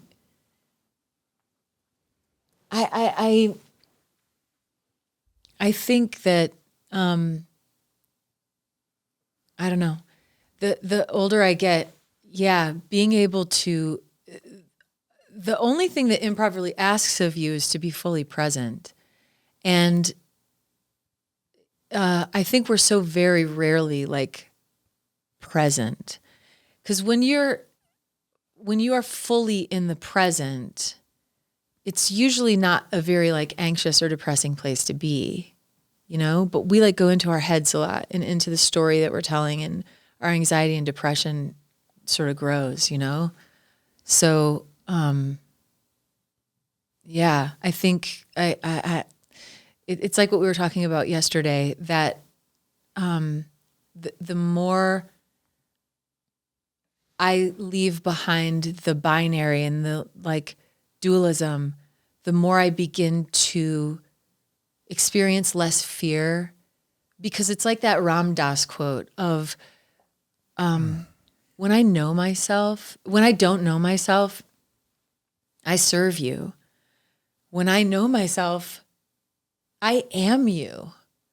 And starting to, and maybe that's why I like to try on so many different characters in improv, because maybe it's fun to take a break from being me, but also maybe I'm exploring the like connectedness of all of us. And like with psychedelics, when the ego falls away, the first thing, one of the main things you experience is that like it's all connection. We are connected, and we are like held in these connections, and everything's okay. Whereas my normal brain is like, things aren't okay, you know? And I don't know where I would get that other than the fact that there's a very real hell waiting for me if I like don't get my act together. And, you know, life is suffering. So. Yeah, nowadays we can't have an episode without mentioning psychedelics like that. It wouldn't be Mormon stories. They're really resurging, man. And now it's like so much. Tell me about it. For therapy and PTSD. There's actually there's a podcast called Mormons on Mushrooms, and it's all about ex-Mormon psychedelic exploration. You didn't know that? No. Your mouth is wide open. I mean, man, psychedelics are get racing back into the mainstream. I also think it's that. Do you remember that game, that board game as an early childhood, Chutes and Ladders? Uh-huh. Yeah. where once in a while you're going up, up, up, and then you'd get that big slide down. You'd be like, damn it, up, up, up, up slowly. But remember when you would hit that big ladder? There was that one big ladder that would take you all the way up to like one line from the top. I think that's kind of what psychedelics do in terms of like therapy is going each box to do for your whole life all the way up is therapy. Man, psychedelics done in a therapeutic setting is like you hit that ladder. It sort of feels like cheating, but it's nice. It's like 2 years of therapy in one trip, basically. Yeah, for sure. And when you actually feel self-love in your body and what it feels like to love yourself and to have compassion for yourself, it feels amazing. Like we're so familiar with the feeling of hating ourselves, and it's like a little death every single time. And when you feel self-love, it's like, oh, it can start to teach you slowly of like, I can maybe get to this without psychedelics. Learning that feeling, learning how to continue to, first you make the new neural pathway and the new synapses with the psychedelic, and then you can kind of keep trying to reinforce that pathway, that synapses that has that the mushrooms taught you that like, it's okay. Everything's okay. You're okay. That painful relationship, it's okay. Like that trouble at work, it's okay. Everything's okay. And you can kind of then start to practice that thought and deepen that neural pathway. So it's not so hard to access, Sometimes I wondered when I was in therapy for a long time, I'm like, am I deepening the groove of this neural pathway by continuing to sit here and cry about these same stories, Mm-hmm. I want to think new thoughts and make new, there's neuroplasticity. You see all those deep grooves in a brain, and we made those deep grooves by thinking all the same thoughts and letting everything fire down the same pathway till it became a deep, deep track, Mm-hmm. So I think psychedelics are useful for that neuroplasticity and all of that. But it's funny because a lot of people who stopped believing in God do psychedelics, and then they're like, oh, I wouldn't call it God because I have too much baggage with that word, but there's something. It's not what's represented in like world religions, but there's something. There's something. I listened to a podcast recently called Where Is My Mind? And it was basically about all the new science, brain science that's coming out about consciousness, and that we've often thought of the brain as like a generator of consciousness. So like if you get knocked out, you become unconscious, it's because you had a brain injury or whatever, because the brain is generating your consciousness. But what I've been hearing and doing a lot of reading about is that it's starting to appear as if our brain is not the generator of our consciousness. It's more like an antenna that's like picking up on a consciousness. And that's really interesting to me, because it's like, oh, what if that's the thing of like, okay, let's call it God for a second. Let this may be like force of connection in the cosmos or whatever. It becomes more interesting to me to be like, oh, what if this God, this like force or of consciousness or something, and maybe that's also why we're so scared of death, because our consciousness feels like it can think of more, like maybe our consciousness is outside of space and time, but our body is trapped in space and time. And so we get, there's like a cognitive dissonance about, and so we have to be like, oh, we will live on past death. We'll go to heaven, like, cause we're like, there has to be more than this. That might be that like our antenna is up and tapping into this consciousness that might just be God, because let's say God poured itself into the material experience so that it could, because if the God force is outside of space and time, and wanted to experience change, it would have to pour itself into the material space and time world to experience that. So maybe that's what we're doing. And so all these stories that we've been telling all these years with all these religions, like maybe we're not describing God, maybe we're describing us. Like we are capable of creating. We are capable of casting out. We are capable of self-sacrifice.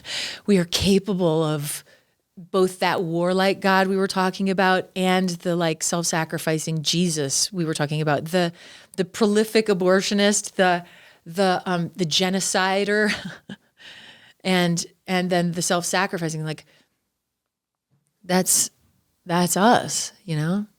One. Remember what Jesus said? The kingdom of God is. Remember? Now. Within. Is within. You know, I was just talking about this with Jenn last night, that I heard someone on Duncan Trussell's podcast talking about how, so these teachers become enlightened and they start sharing their thing. Buddha, Joseph Campbell, Jesus. You know, Jesus emerged as a teacher, and the first time he spoke and had an audience and people listening to him, he said that like the kingdom of God, he talked about the destitute is like, that's the kingdom of God. Like if you can get to the point of the thing we're all avoiding and afraid of, like it's like the anti-capitalist, which is funny that we've turned Jesus into a like democratic capitalist. But when he wasn't even a communist, he was beyond communism. He was like, no, I'm not even saying everybody have the same. I'm saying give everything you have to the poor, you know? And after his first time speaking, when he kind of shared what his enlightenment was of like what the kingdom of God is, everybody was like, no. And he only spoke in parables from that point on of like, oh, they're not ready to hear. And so I'll tell them stories of like ways to live and in ways that they can understand. And I heard one of my teachers, one of my Viewpoints teachers, this amazing trans woman named Alexandra Billings, I heard her one time in class say, when the student is ready, the teacher appears. Mm-hmm. And I was like, oh yeah. It's like someone can be telling you the same thing the whole time, and until you're ready to hear it. Yeah. When the student is ready, the teacher appears.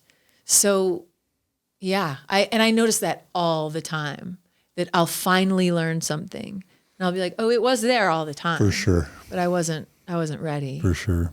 Yeah. I feel like it's probably like that with you or with therapists, is that like the therapist can look at you and be like, I know the thing, but I can't tell it to you because you have to get there. Yeah. Is that how it is? Well, and I mean, or being a parent, like with kids. Yeah. Holy moly. Yeah. I can sit there and tell one of my kids, if you do this, this is going to happen. You don't want to do this. And they'll like go, oh, thanks, Dad. And then the next week they'll do the thing you said not to do and literally come back to you and go, Dad, I did this thing and it was a disaster and I wish I hadn't done it and I'm not going to do it anymore. And you're just like, you have to restrain yourself from being like, no doy. Yeah. Anyway, yeah. That's cool. Well, just to close that out, like, because Mormons, you know, are so anti-alcohol, anti-cigarettes, anti-drugs, like you were, mm-hmm. Some of my listeners are really uncomfortable when psychedelics get mentioned because it's still very early. And just to be clear, I've never tried any drug or alcohol or tobacco, but there's just no beating back. The psychedelics is coming for you.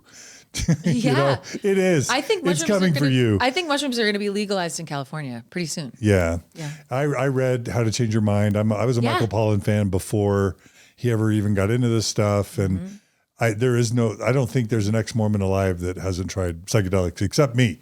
I think I'm like the only one. You're the holdout. I'm the only one. So it's coming for you, but don't think that this is like promoting illegal behavior. No. We don't officially promote any illegal behavior or psychedelics because there's still work to be done. But if you want to watch Fabulous Fungi, Fantastic Fungi, or read How to Change Your Mind, you can learn more. Yeah. Yeah. And or check out Mormons on Mushrooms podcast. And you don't have to do anything you don't want to do ever. Yeah. Okay. So really quickly, back to megachurches. Are megachurches on the rise or are they on the ropes? And is that a good thing or a bad thing? Do you have your finger on that pulse? Are you a megachurch watchdog at this point or not?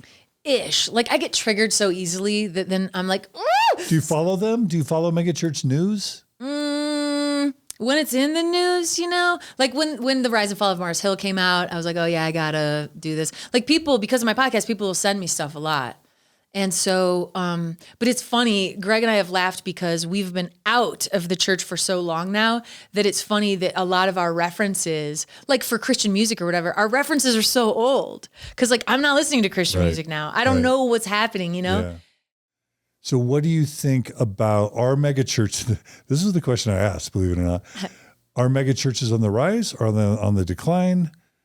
Like, what's happening to the megachurch? Or do you even have a pulse on it to know? Because the Mormon church is in decline, period. No question. Because people are leaving. Yeah. And because the internet, so people of my generation are stumbling on podcasts and the internet and YouTube channels, and they're learning that the church hid all this history from us and all this information.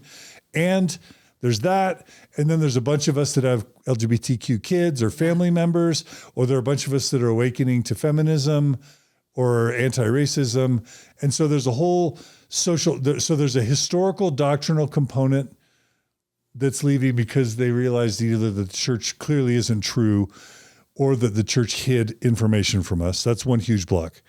Then there's a huge block of social justice people for whom they realize the church is just bigoted in 8 different ways, 8 different major ways. Yeah. And then there's just the youth, like anyone under 30. Yeah. Like that's what's killing Mormonism. Yeah. What's happening to you? Do you have your pulse on evangelical Christianity and megachurches? My gut says that it's similar.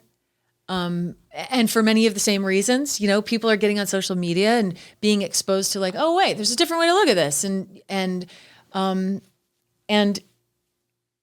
But to me, my feeling is that it's in decline. I really don't have my pulse. That's fine. My finger on the pulse enough to say, but as much as my gut says, like, I think it's on the decline similarly to Mormonism, but there's also, it really does feel like there is a groundswell right now of a coalescing of the right, and that it feels like it's sort of gaining some steam and power, and they're mad and they're on the move. So I could be wrong. It's such a good question.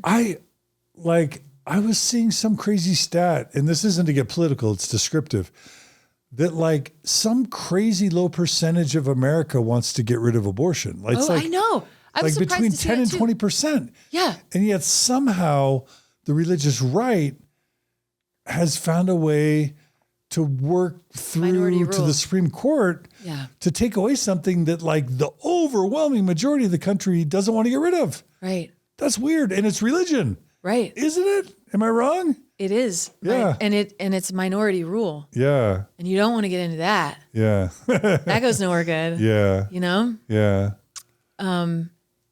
Yeah. Yeah. I went out last night for dinner here in Salt Lake, and I had a server whose accent was I was like, where are you from?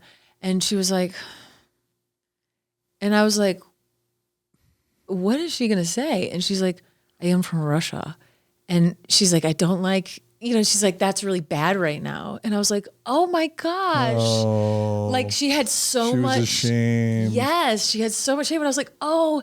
And then she started talking and opening up and she was like, it is so bad. We cannot get money. Like she can't get money to her family. Her family can't access money. Like she just started like, it was a dam broke. And I was like, oh my gosh. And she was like, I have access to information. When you don't have access to information, I mean, you are in the dark ages and there's nothing you can do. And she's like, they don't know. They don't, and I'm like, man, that's really scary. And now if we have a country where we're all operating with different information, isn't that a similar problem to operating with no information? Yeah. It's a huge problem. I hope I don't know if the listener is going to be listening, but I have listeners in Russia, and I had a listener from Russia reach out to me. So I did an episode with a Ukrainian, right? Cool. Who like was raised in the Ukraine, moved to the States, converted to Mormonism. Wow. And then married a Mormon, and then ended up leaving Mormonism. Yeah. Moving back to Ukraine. Yeah. And they were there up, right until the pandemic. So I like, Ukraine's happening. So I interview a Ukrainian ex-Mormon because like it's Mormon stories. I'm thinking I'm just only doing good. And then one of my Russian listeners reaches out to me and he says in, text, like, I'm really disappointed in you, John. I'm like, why? And he's like, well, like I really looked to your podcast as a source of truth and information, and you helped me deconstruct like a really damaging high demand religious system. And so I'm just really disappointed that you've been sucked into the leftist liberal agenda about what's going on in Ukraine. And I was like, oh, really? Tell me more. Yeah. And he's like, oh, well, we're not Russia's not sending soldiers into Ukraine. Russia's sending peacekeepers into Ukraine. And I'm like, what? He's like, yeah, they're sending blankets and care packages. It's the Ukrainian president who's bombing his own buildings and bombing his own hospitals. And we're just trying to save the Ukrainian people from the tyrannical Ukraine leader. Wow. And I'm like, what? Like, really? And And he's like, yeah, here's some random YouTube channel. Here's a random YouTube video. Here's Tucker Carlson. Like, you're getting propaganda. And I was like, I'm getting propaganda. He's like, yeah, I'm not getting propaganda. We're delivering care packages. What do you do in that world? I mean, you can't win. It's really, yeah.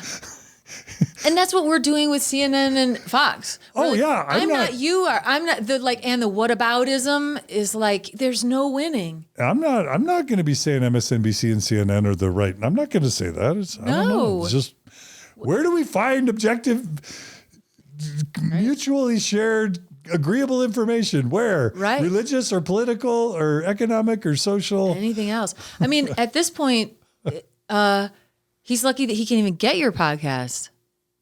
Yeah. Yeah. Yeah. I was surprised. In LA, my neighbors, I have these really cool Polish neighbors who are just lovely. And they said all their families, their in-laws, everyone they know in Poland has like upwards of 15 people sleeping on their floors, like indefinitely. And they've started this sort of like, the Polish kids have started this kind of like guerrilla campaign to figure out ways to try to get information into Russia. So they'll go into a like Yelp review thing of a Moscow pizzeria. And so they'll be like, the pizza was really good. And then they'll like start just putting in the facts of like Russia is attacking Ukraine and trying to like, and they're putting it in the Yelp reviews of things, just hoping that Russians will try to like, or will start like reading it and seeing it. And I'm like, I love that kind of guerrilla type thing. But also if there is a, like, if I guess there's no winning, if they're like, oh, that's just propaganda, that's lies. Like, how do you get, it's a real problem. And I was saying, I think you're affected by propaganda. And he's saying, I think you're affected by propaganda. Yeah, it's just so weird. And it makes you question your own reality. I think one of the most important things we should be teaching in schools now is like media studies and like how to consume news. Yeah, critical thinking. 100%. Yeah. As well as emotions. I always like wish we would have had a like, we would have made fun of it like health class and stuff. I'm like, oh, dumb. But like if you know, we could have, you know, open, honest discussions about like in school with kids of like, oh, this is what grief is. This is what it feels like. This is how it makes you view things for a while. Sometimes it lasts this long. Sometimes it lasts this long. It won't last forever in its intensity, but you know, you'll experience it like this and everyone feels it.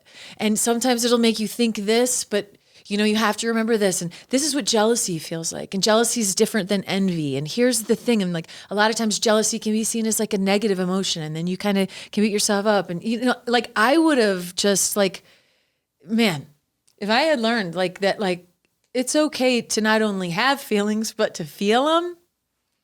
But man, I really didn't. I was like, do anything but feel it, you know? And that's information. And again, when the church turns you against your own body and intuition and gut feelings and everything, and like, no, you're wrong. The spirit is the, you know, thing. Like you're, and if you, and I noticed as a woman, I can only speak for me, but like, I would have a feeling and I would override it so often of like, no, it's what the church is saying. That eventually you start to not be able to hear that thing your body is trying to tell you. I read, or I heard, it must have been a podcast. It was something about, there was a sociological study on, you know, we've been hearing more and more stuff lately about how the gut is like your second brain and that your gut and your brain are like very much connected and serotonin in your gut. Yeah. Yeah. And all of our feelings are information. Like even like anger, women aren't allowed to be angry. It's unbecoming of a lady or whatever. But that anger is so much information. What it's telling me is like a boundary has been crossed. And when I identify what that boundary is, then I understand what I value more. And there's so much incredible information coming from that, but it's like, don't feel, it's not allowed. Yeah. But like I was listening to this study where they took people and they wired them up so that they could be like reading what was happening in their bodies and in their brains. And they had them play this thing of cards where if the cards went this way, they would like win money. And so you'd get $5 every time you finished one or whatever. But if the card deck finished poorly, you would lose money or whatever. And what they discovered and what they did was they stacked the decks so that they knew which ones were good and which ones were bad or whatever. And then they studied the people who were playing it and they watched that people's bodies always recognized a bad deck before their brain did. And that it's like this almost... Well, this is the Jonathan Haidt thing, the elephant and the rider. Do you know about Righteous Mind? No. Oh, I interrupted you. No, go. I'm vibing with you. Yeah. Jonathan Haidt is a sociologist or social psychologist who studied the brain, and he realized that people think that they act logically and rationally, but they've like studied the speed of emotion versus the speed of logic and cognition. And they found that we register our emotion before we even our brain starts, our cognitive brain even starts functioning. Yeah. And that we arrive at our position emotionally, and then we use logic or reason to justify the position that we arrived at emotionally. Wow. And he calls that the rider and the elephant, because the elephant is your emotions, it's your amygdala, but the rider is your cerebral frontal cortex or your emotion. Yeah. And if they're in competition, it's always the elephant that's going to win. So we're mostly emotionally driven creatures. Now there's good and bad to that, right? Sure. Because religious people, they'll say all the time, it's the Holy Ghost, it's the Spirit, but that's their emotion. And they can justify all sorts of horrible things. Right. Maybe you're saying something slightly different, though. There's a danger in relying on emotion, and there's a beauty of it and a power. It's both, right? Right. Well, it's also just to turn us against our own bodies, in the church, that your body is wrong and weak and bad, and it's going to, its desires will lead you astray and get you sent straight to hell and all that, has made us miss out on so much good information that's coming from our bodies. And then the more we override it and say, no, that has to be wrong. We're only doing ourselves a disservice. It's interesting also, speaking of putting wires on the old brain and seeing what's going on.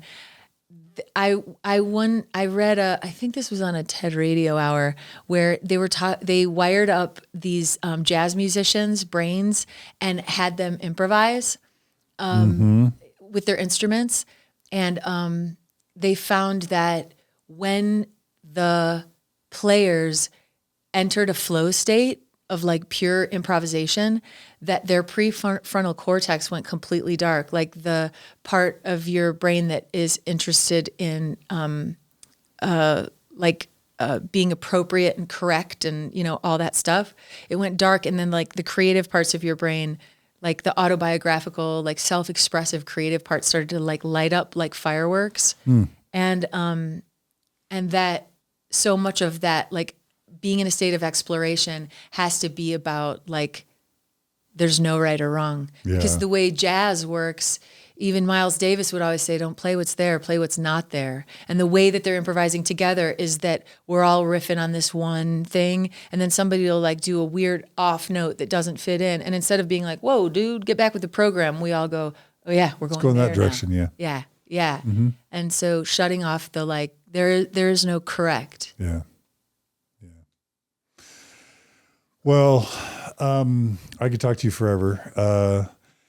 It's probably time to be drawn near a close. We're almost at 4-hour mark. Oh my gosh. This has been so lovely.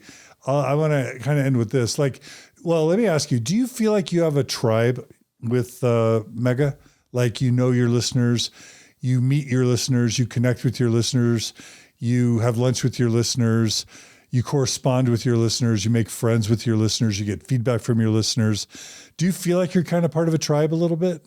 Yeah, a little bit, like from the feedback we get. And then also now that we're doing Twitch streams and people can be engaging with us in the chat, I feel like, and we're on Discord and Patreon. I feel like people— You have your own Discord server? Yeah.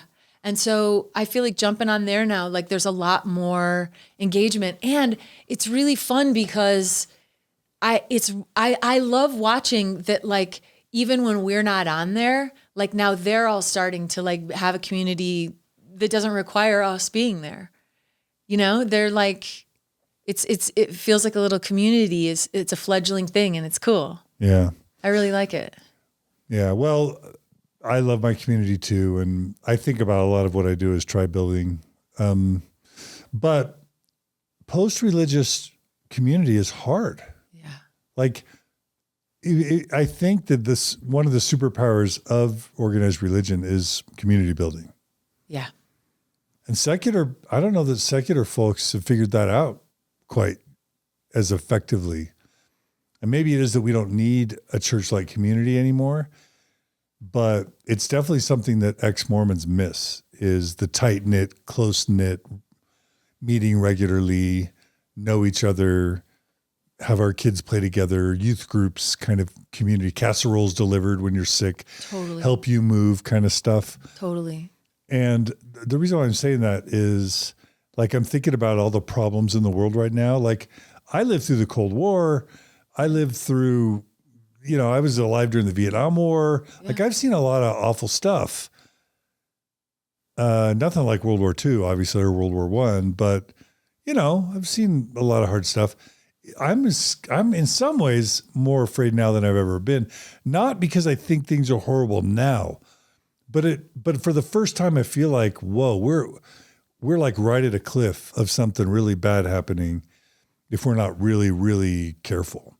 Like you said, taking for granted of what's got us to where we are now, whether it's democracy or capitalism or whatever. And I think about my post-Mormon friends, and this has got to be like confirmation bias and self-selection, but I think of so many of my post-Mormon friends as being so wise. They're thoughtful, they're educated, they're compassionate, they're caring. And I think we have important things to contribute. Ex-religious people, ex-members of high demand religions, like religion's on the decline. So what's going to rise up and take its place? And if things get really bad, religion's just going to grow again. So like when I talk about like a collaboration with me and you and Leah Remini and Sarah Edmondson and whoever, like, I just wonder, how do we build secular community? Yeah. Because if we don't, we're just all living in our houses. Yeah. What led to the Supreme Court being stacked? It's a bunch of people that got really organized and focused their money and their time and their attention at a goal. Yeah. And if liberals or like secular people have a harder time doing that. Do you ever think about that? All the time. All the time. And if I didn't have comedy is such a niche little thing that like I kind of got lucky that I still had a community when I got out of mine. But yeah, I hear that as like one of the biggest challenges. And I don't know what the answer is. I don't know. I'm pretty sure it's not going back, but it's starting to feel like, have you ever been on a roller coaster that unexpectedly starts going backwards and you're like, whoa, I wasn't ready for that momentum. Yeah. I'm starting to feel that in this, like even this stuff with Roe and whatever of like, wait, the genie's not supposed to go back in the bottle. Like exactly. you can't get the toothpaste back in the tube, but like this seems like that's the exactly like you're feeling. I'm feeling that. Or like you don't go back to tyranny. Like right. Once you go to democracy, you don't go back to authoritarianism. I know. Or once you go through the civil rights movement, you don't go back to like, nationalism and like. Right. But it feels like we are. Yeah. And like if we get back into like with this stuff with Roe of like getting women back into that like place of like disempowering and lack of opportunity and all that stuff like that. It's like, if we go back, because it feels like there is this now desire for the authoritarian strongman, and it's.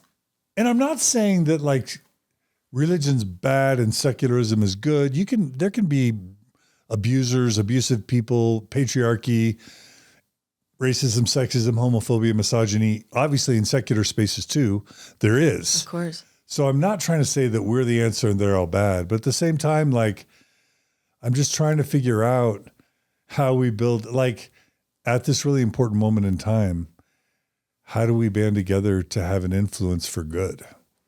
Where, just because religion did so much good to get us to where we are. Yeah. Order, structure, community. Yeah. Good stuff. Yeah. I think about a lot of the stuff that got me to adulthood as being good. Yeah. But like it's unambiguously racist. Mormonism is unambiguously racist, sexist, homophobic, misogynist. Unambiguously. It's in the scriptures. It's written into the Book of Mormon. It's in the Bible. Patriarchy. You just, Yeah. So like, how do we build a better world without religion? How do we do it? Because, Yeah. How do we do it? Well, we're storytelling creatures, right? Yeah. So because we are an animal that developed speech, and that language is the tool of our thoughts, and when we speak, it is always in story. I was talking to my friend I'm thinking about going and getting my PhD in linguistics because I'm so fascinated by the fact that like. We mentioned this a little bit in the first episode, but that everything we say is metaphor and we don't think about that, but it is. Like, even if you say, how you doing, Holly? And I'm like, oh, it's been a tough day. Like, even me just saying it's been tough, like that word tough is like, oh yeah, you're like, I get that. I'm following the story of what that means. Everything is metaphor. But I think it might be in like storytelling and listening. I'm serious. Like, my husband started working with the LGBTQ Center in Hollywood. They have a branch called the Leadership Lab where they do deep canvassing.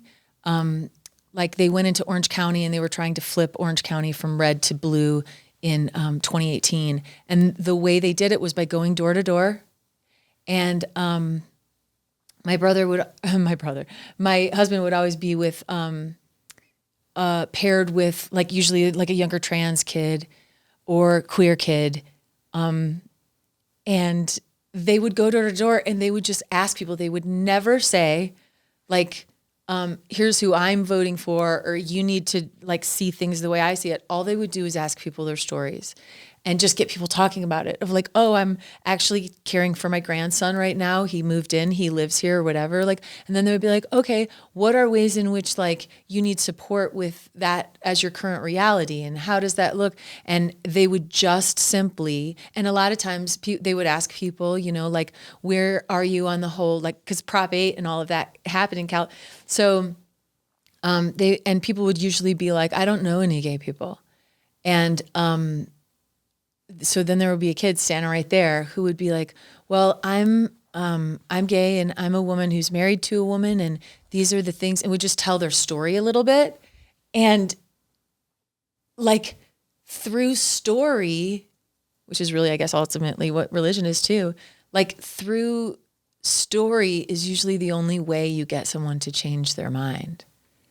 And through listening. Like that goes back to where we ended yesterday of like, but the reason I feel like we're maybe in danger is because it's such a reply culture now, and we're only listening to reply and to like push our agenda and our opinion. But really listening to someone makes it a lot harder to hate them. Sort of like the way Tom Hanks played the, humanizing people. But it's a good question, John, and it's a scary, maybe unanswerable question. But that is, I think, what has to happen. And I mean, I think the last thing that the GOP should be worried about is the Democratic Party, because it's like the way they just can't get. It feels very tenuous right now, and it's interesting for me to hear you say that you are feeling the tenuous, like feels like we're at a precipice. That's scary. Well, I'm reminded again what Kara sent to me, or Maria said that I told you. Mm-hmm. It's not that religion is the problem. It's religious fundamentalism that's the problem. And it's not that getting rid of religion is the answer. It's promoting empathy and listening. And so I'm combining the empathy part that Kara Santa Maria said with the listening part that I've learned from you. And I'm starting to piece together just, those thoughts that how do we promote listening? How do we promote storytelling? Right. How do we promote empathy? Because debates and 1 minute TikTok gotchas and YouTube response videos, yeah, they're not going to get us there. Right. Yeah. Right. I heard, speaking of empathy, I was reading something recently of how, I think this is fascinating for us as creatures. You know how when somebody starts talking to you and they go, I'm having a really hard time, and the musicality of their voice changes to reflect like the emotion that they're experiencing. The immediate instinct in the human species is to, when somebody goes, I'm having a hard time, we go, oh, mm-hmm. And we mirror it, mm-hmm. Because what we're doing, even unconsciously, is we're mirroring the sound so that it can trigger that information to our body and tell us what this feels like, so that we start feeling the same thing that person is feeling, and that we as creatures, like unconsciously, our bodies have learned how to recreate the emotion inside of ourselves so that we can feel what they're feeling in that moment. Mm-hmm. Isn't that fascinating? And it may also communicate to them that we're empathizing with them if we match their tone, right? Right. It's both. It's bidirectional, I'm guessing. Yeah. Yeah. Yeah. Interesting. Yeah, it's beautiful. Well, we need more of it. Yeah. Well, I am just like, I have to give you an award. you get an award for participating in the most self-indulgent podcast, 2 days of podcasting that I've ever done. Because all this was just me talking to you about whatever I effing felt like talking to you about. Good. Yay. And it's kind of improv. So it's kind of on brand. Baby. All right. Anyway, you're freaking awesome. You're freaking awesome, John. Holly, Laurent. Laurent. It's been so fun to meet you. And I hope this isn't the last time we can talk or collaborate. I know Jen loves you. I know you'd love to meet my friend Alan Mount, who's in Improv. I think Cara Burrell, Hook me up. My other friend. Hook me up. Let's do a party in LA. Can we do like an ex-religious party in LA? Yes. Come to LA. And I think we should do one. We could pretty easily put this together and do a pilot episode of the kind of like coming out of a cult. Coming out of a cult. And we can make it like engaging and funny and interesting and encouraging. That's the stuff I live for. All right. All right, let's do it. Okay. We'll follow up. Okay. Anyway, the podcast is Mega. It can be found where? Everywhere you listen to podcasts. MEGA, an improvised satire from a fictional megachurch. So it's on Spotify, it's on Apple Podcasts, all the places. Everything. Put in MEGA, and then the little tile icon image thing it's black with yellow letters that just says Mega.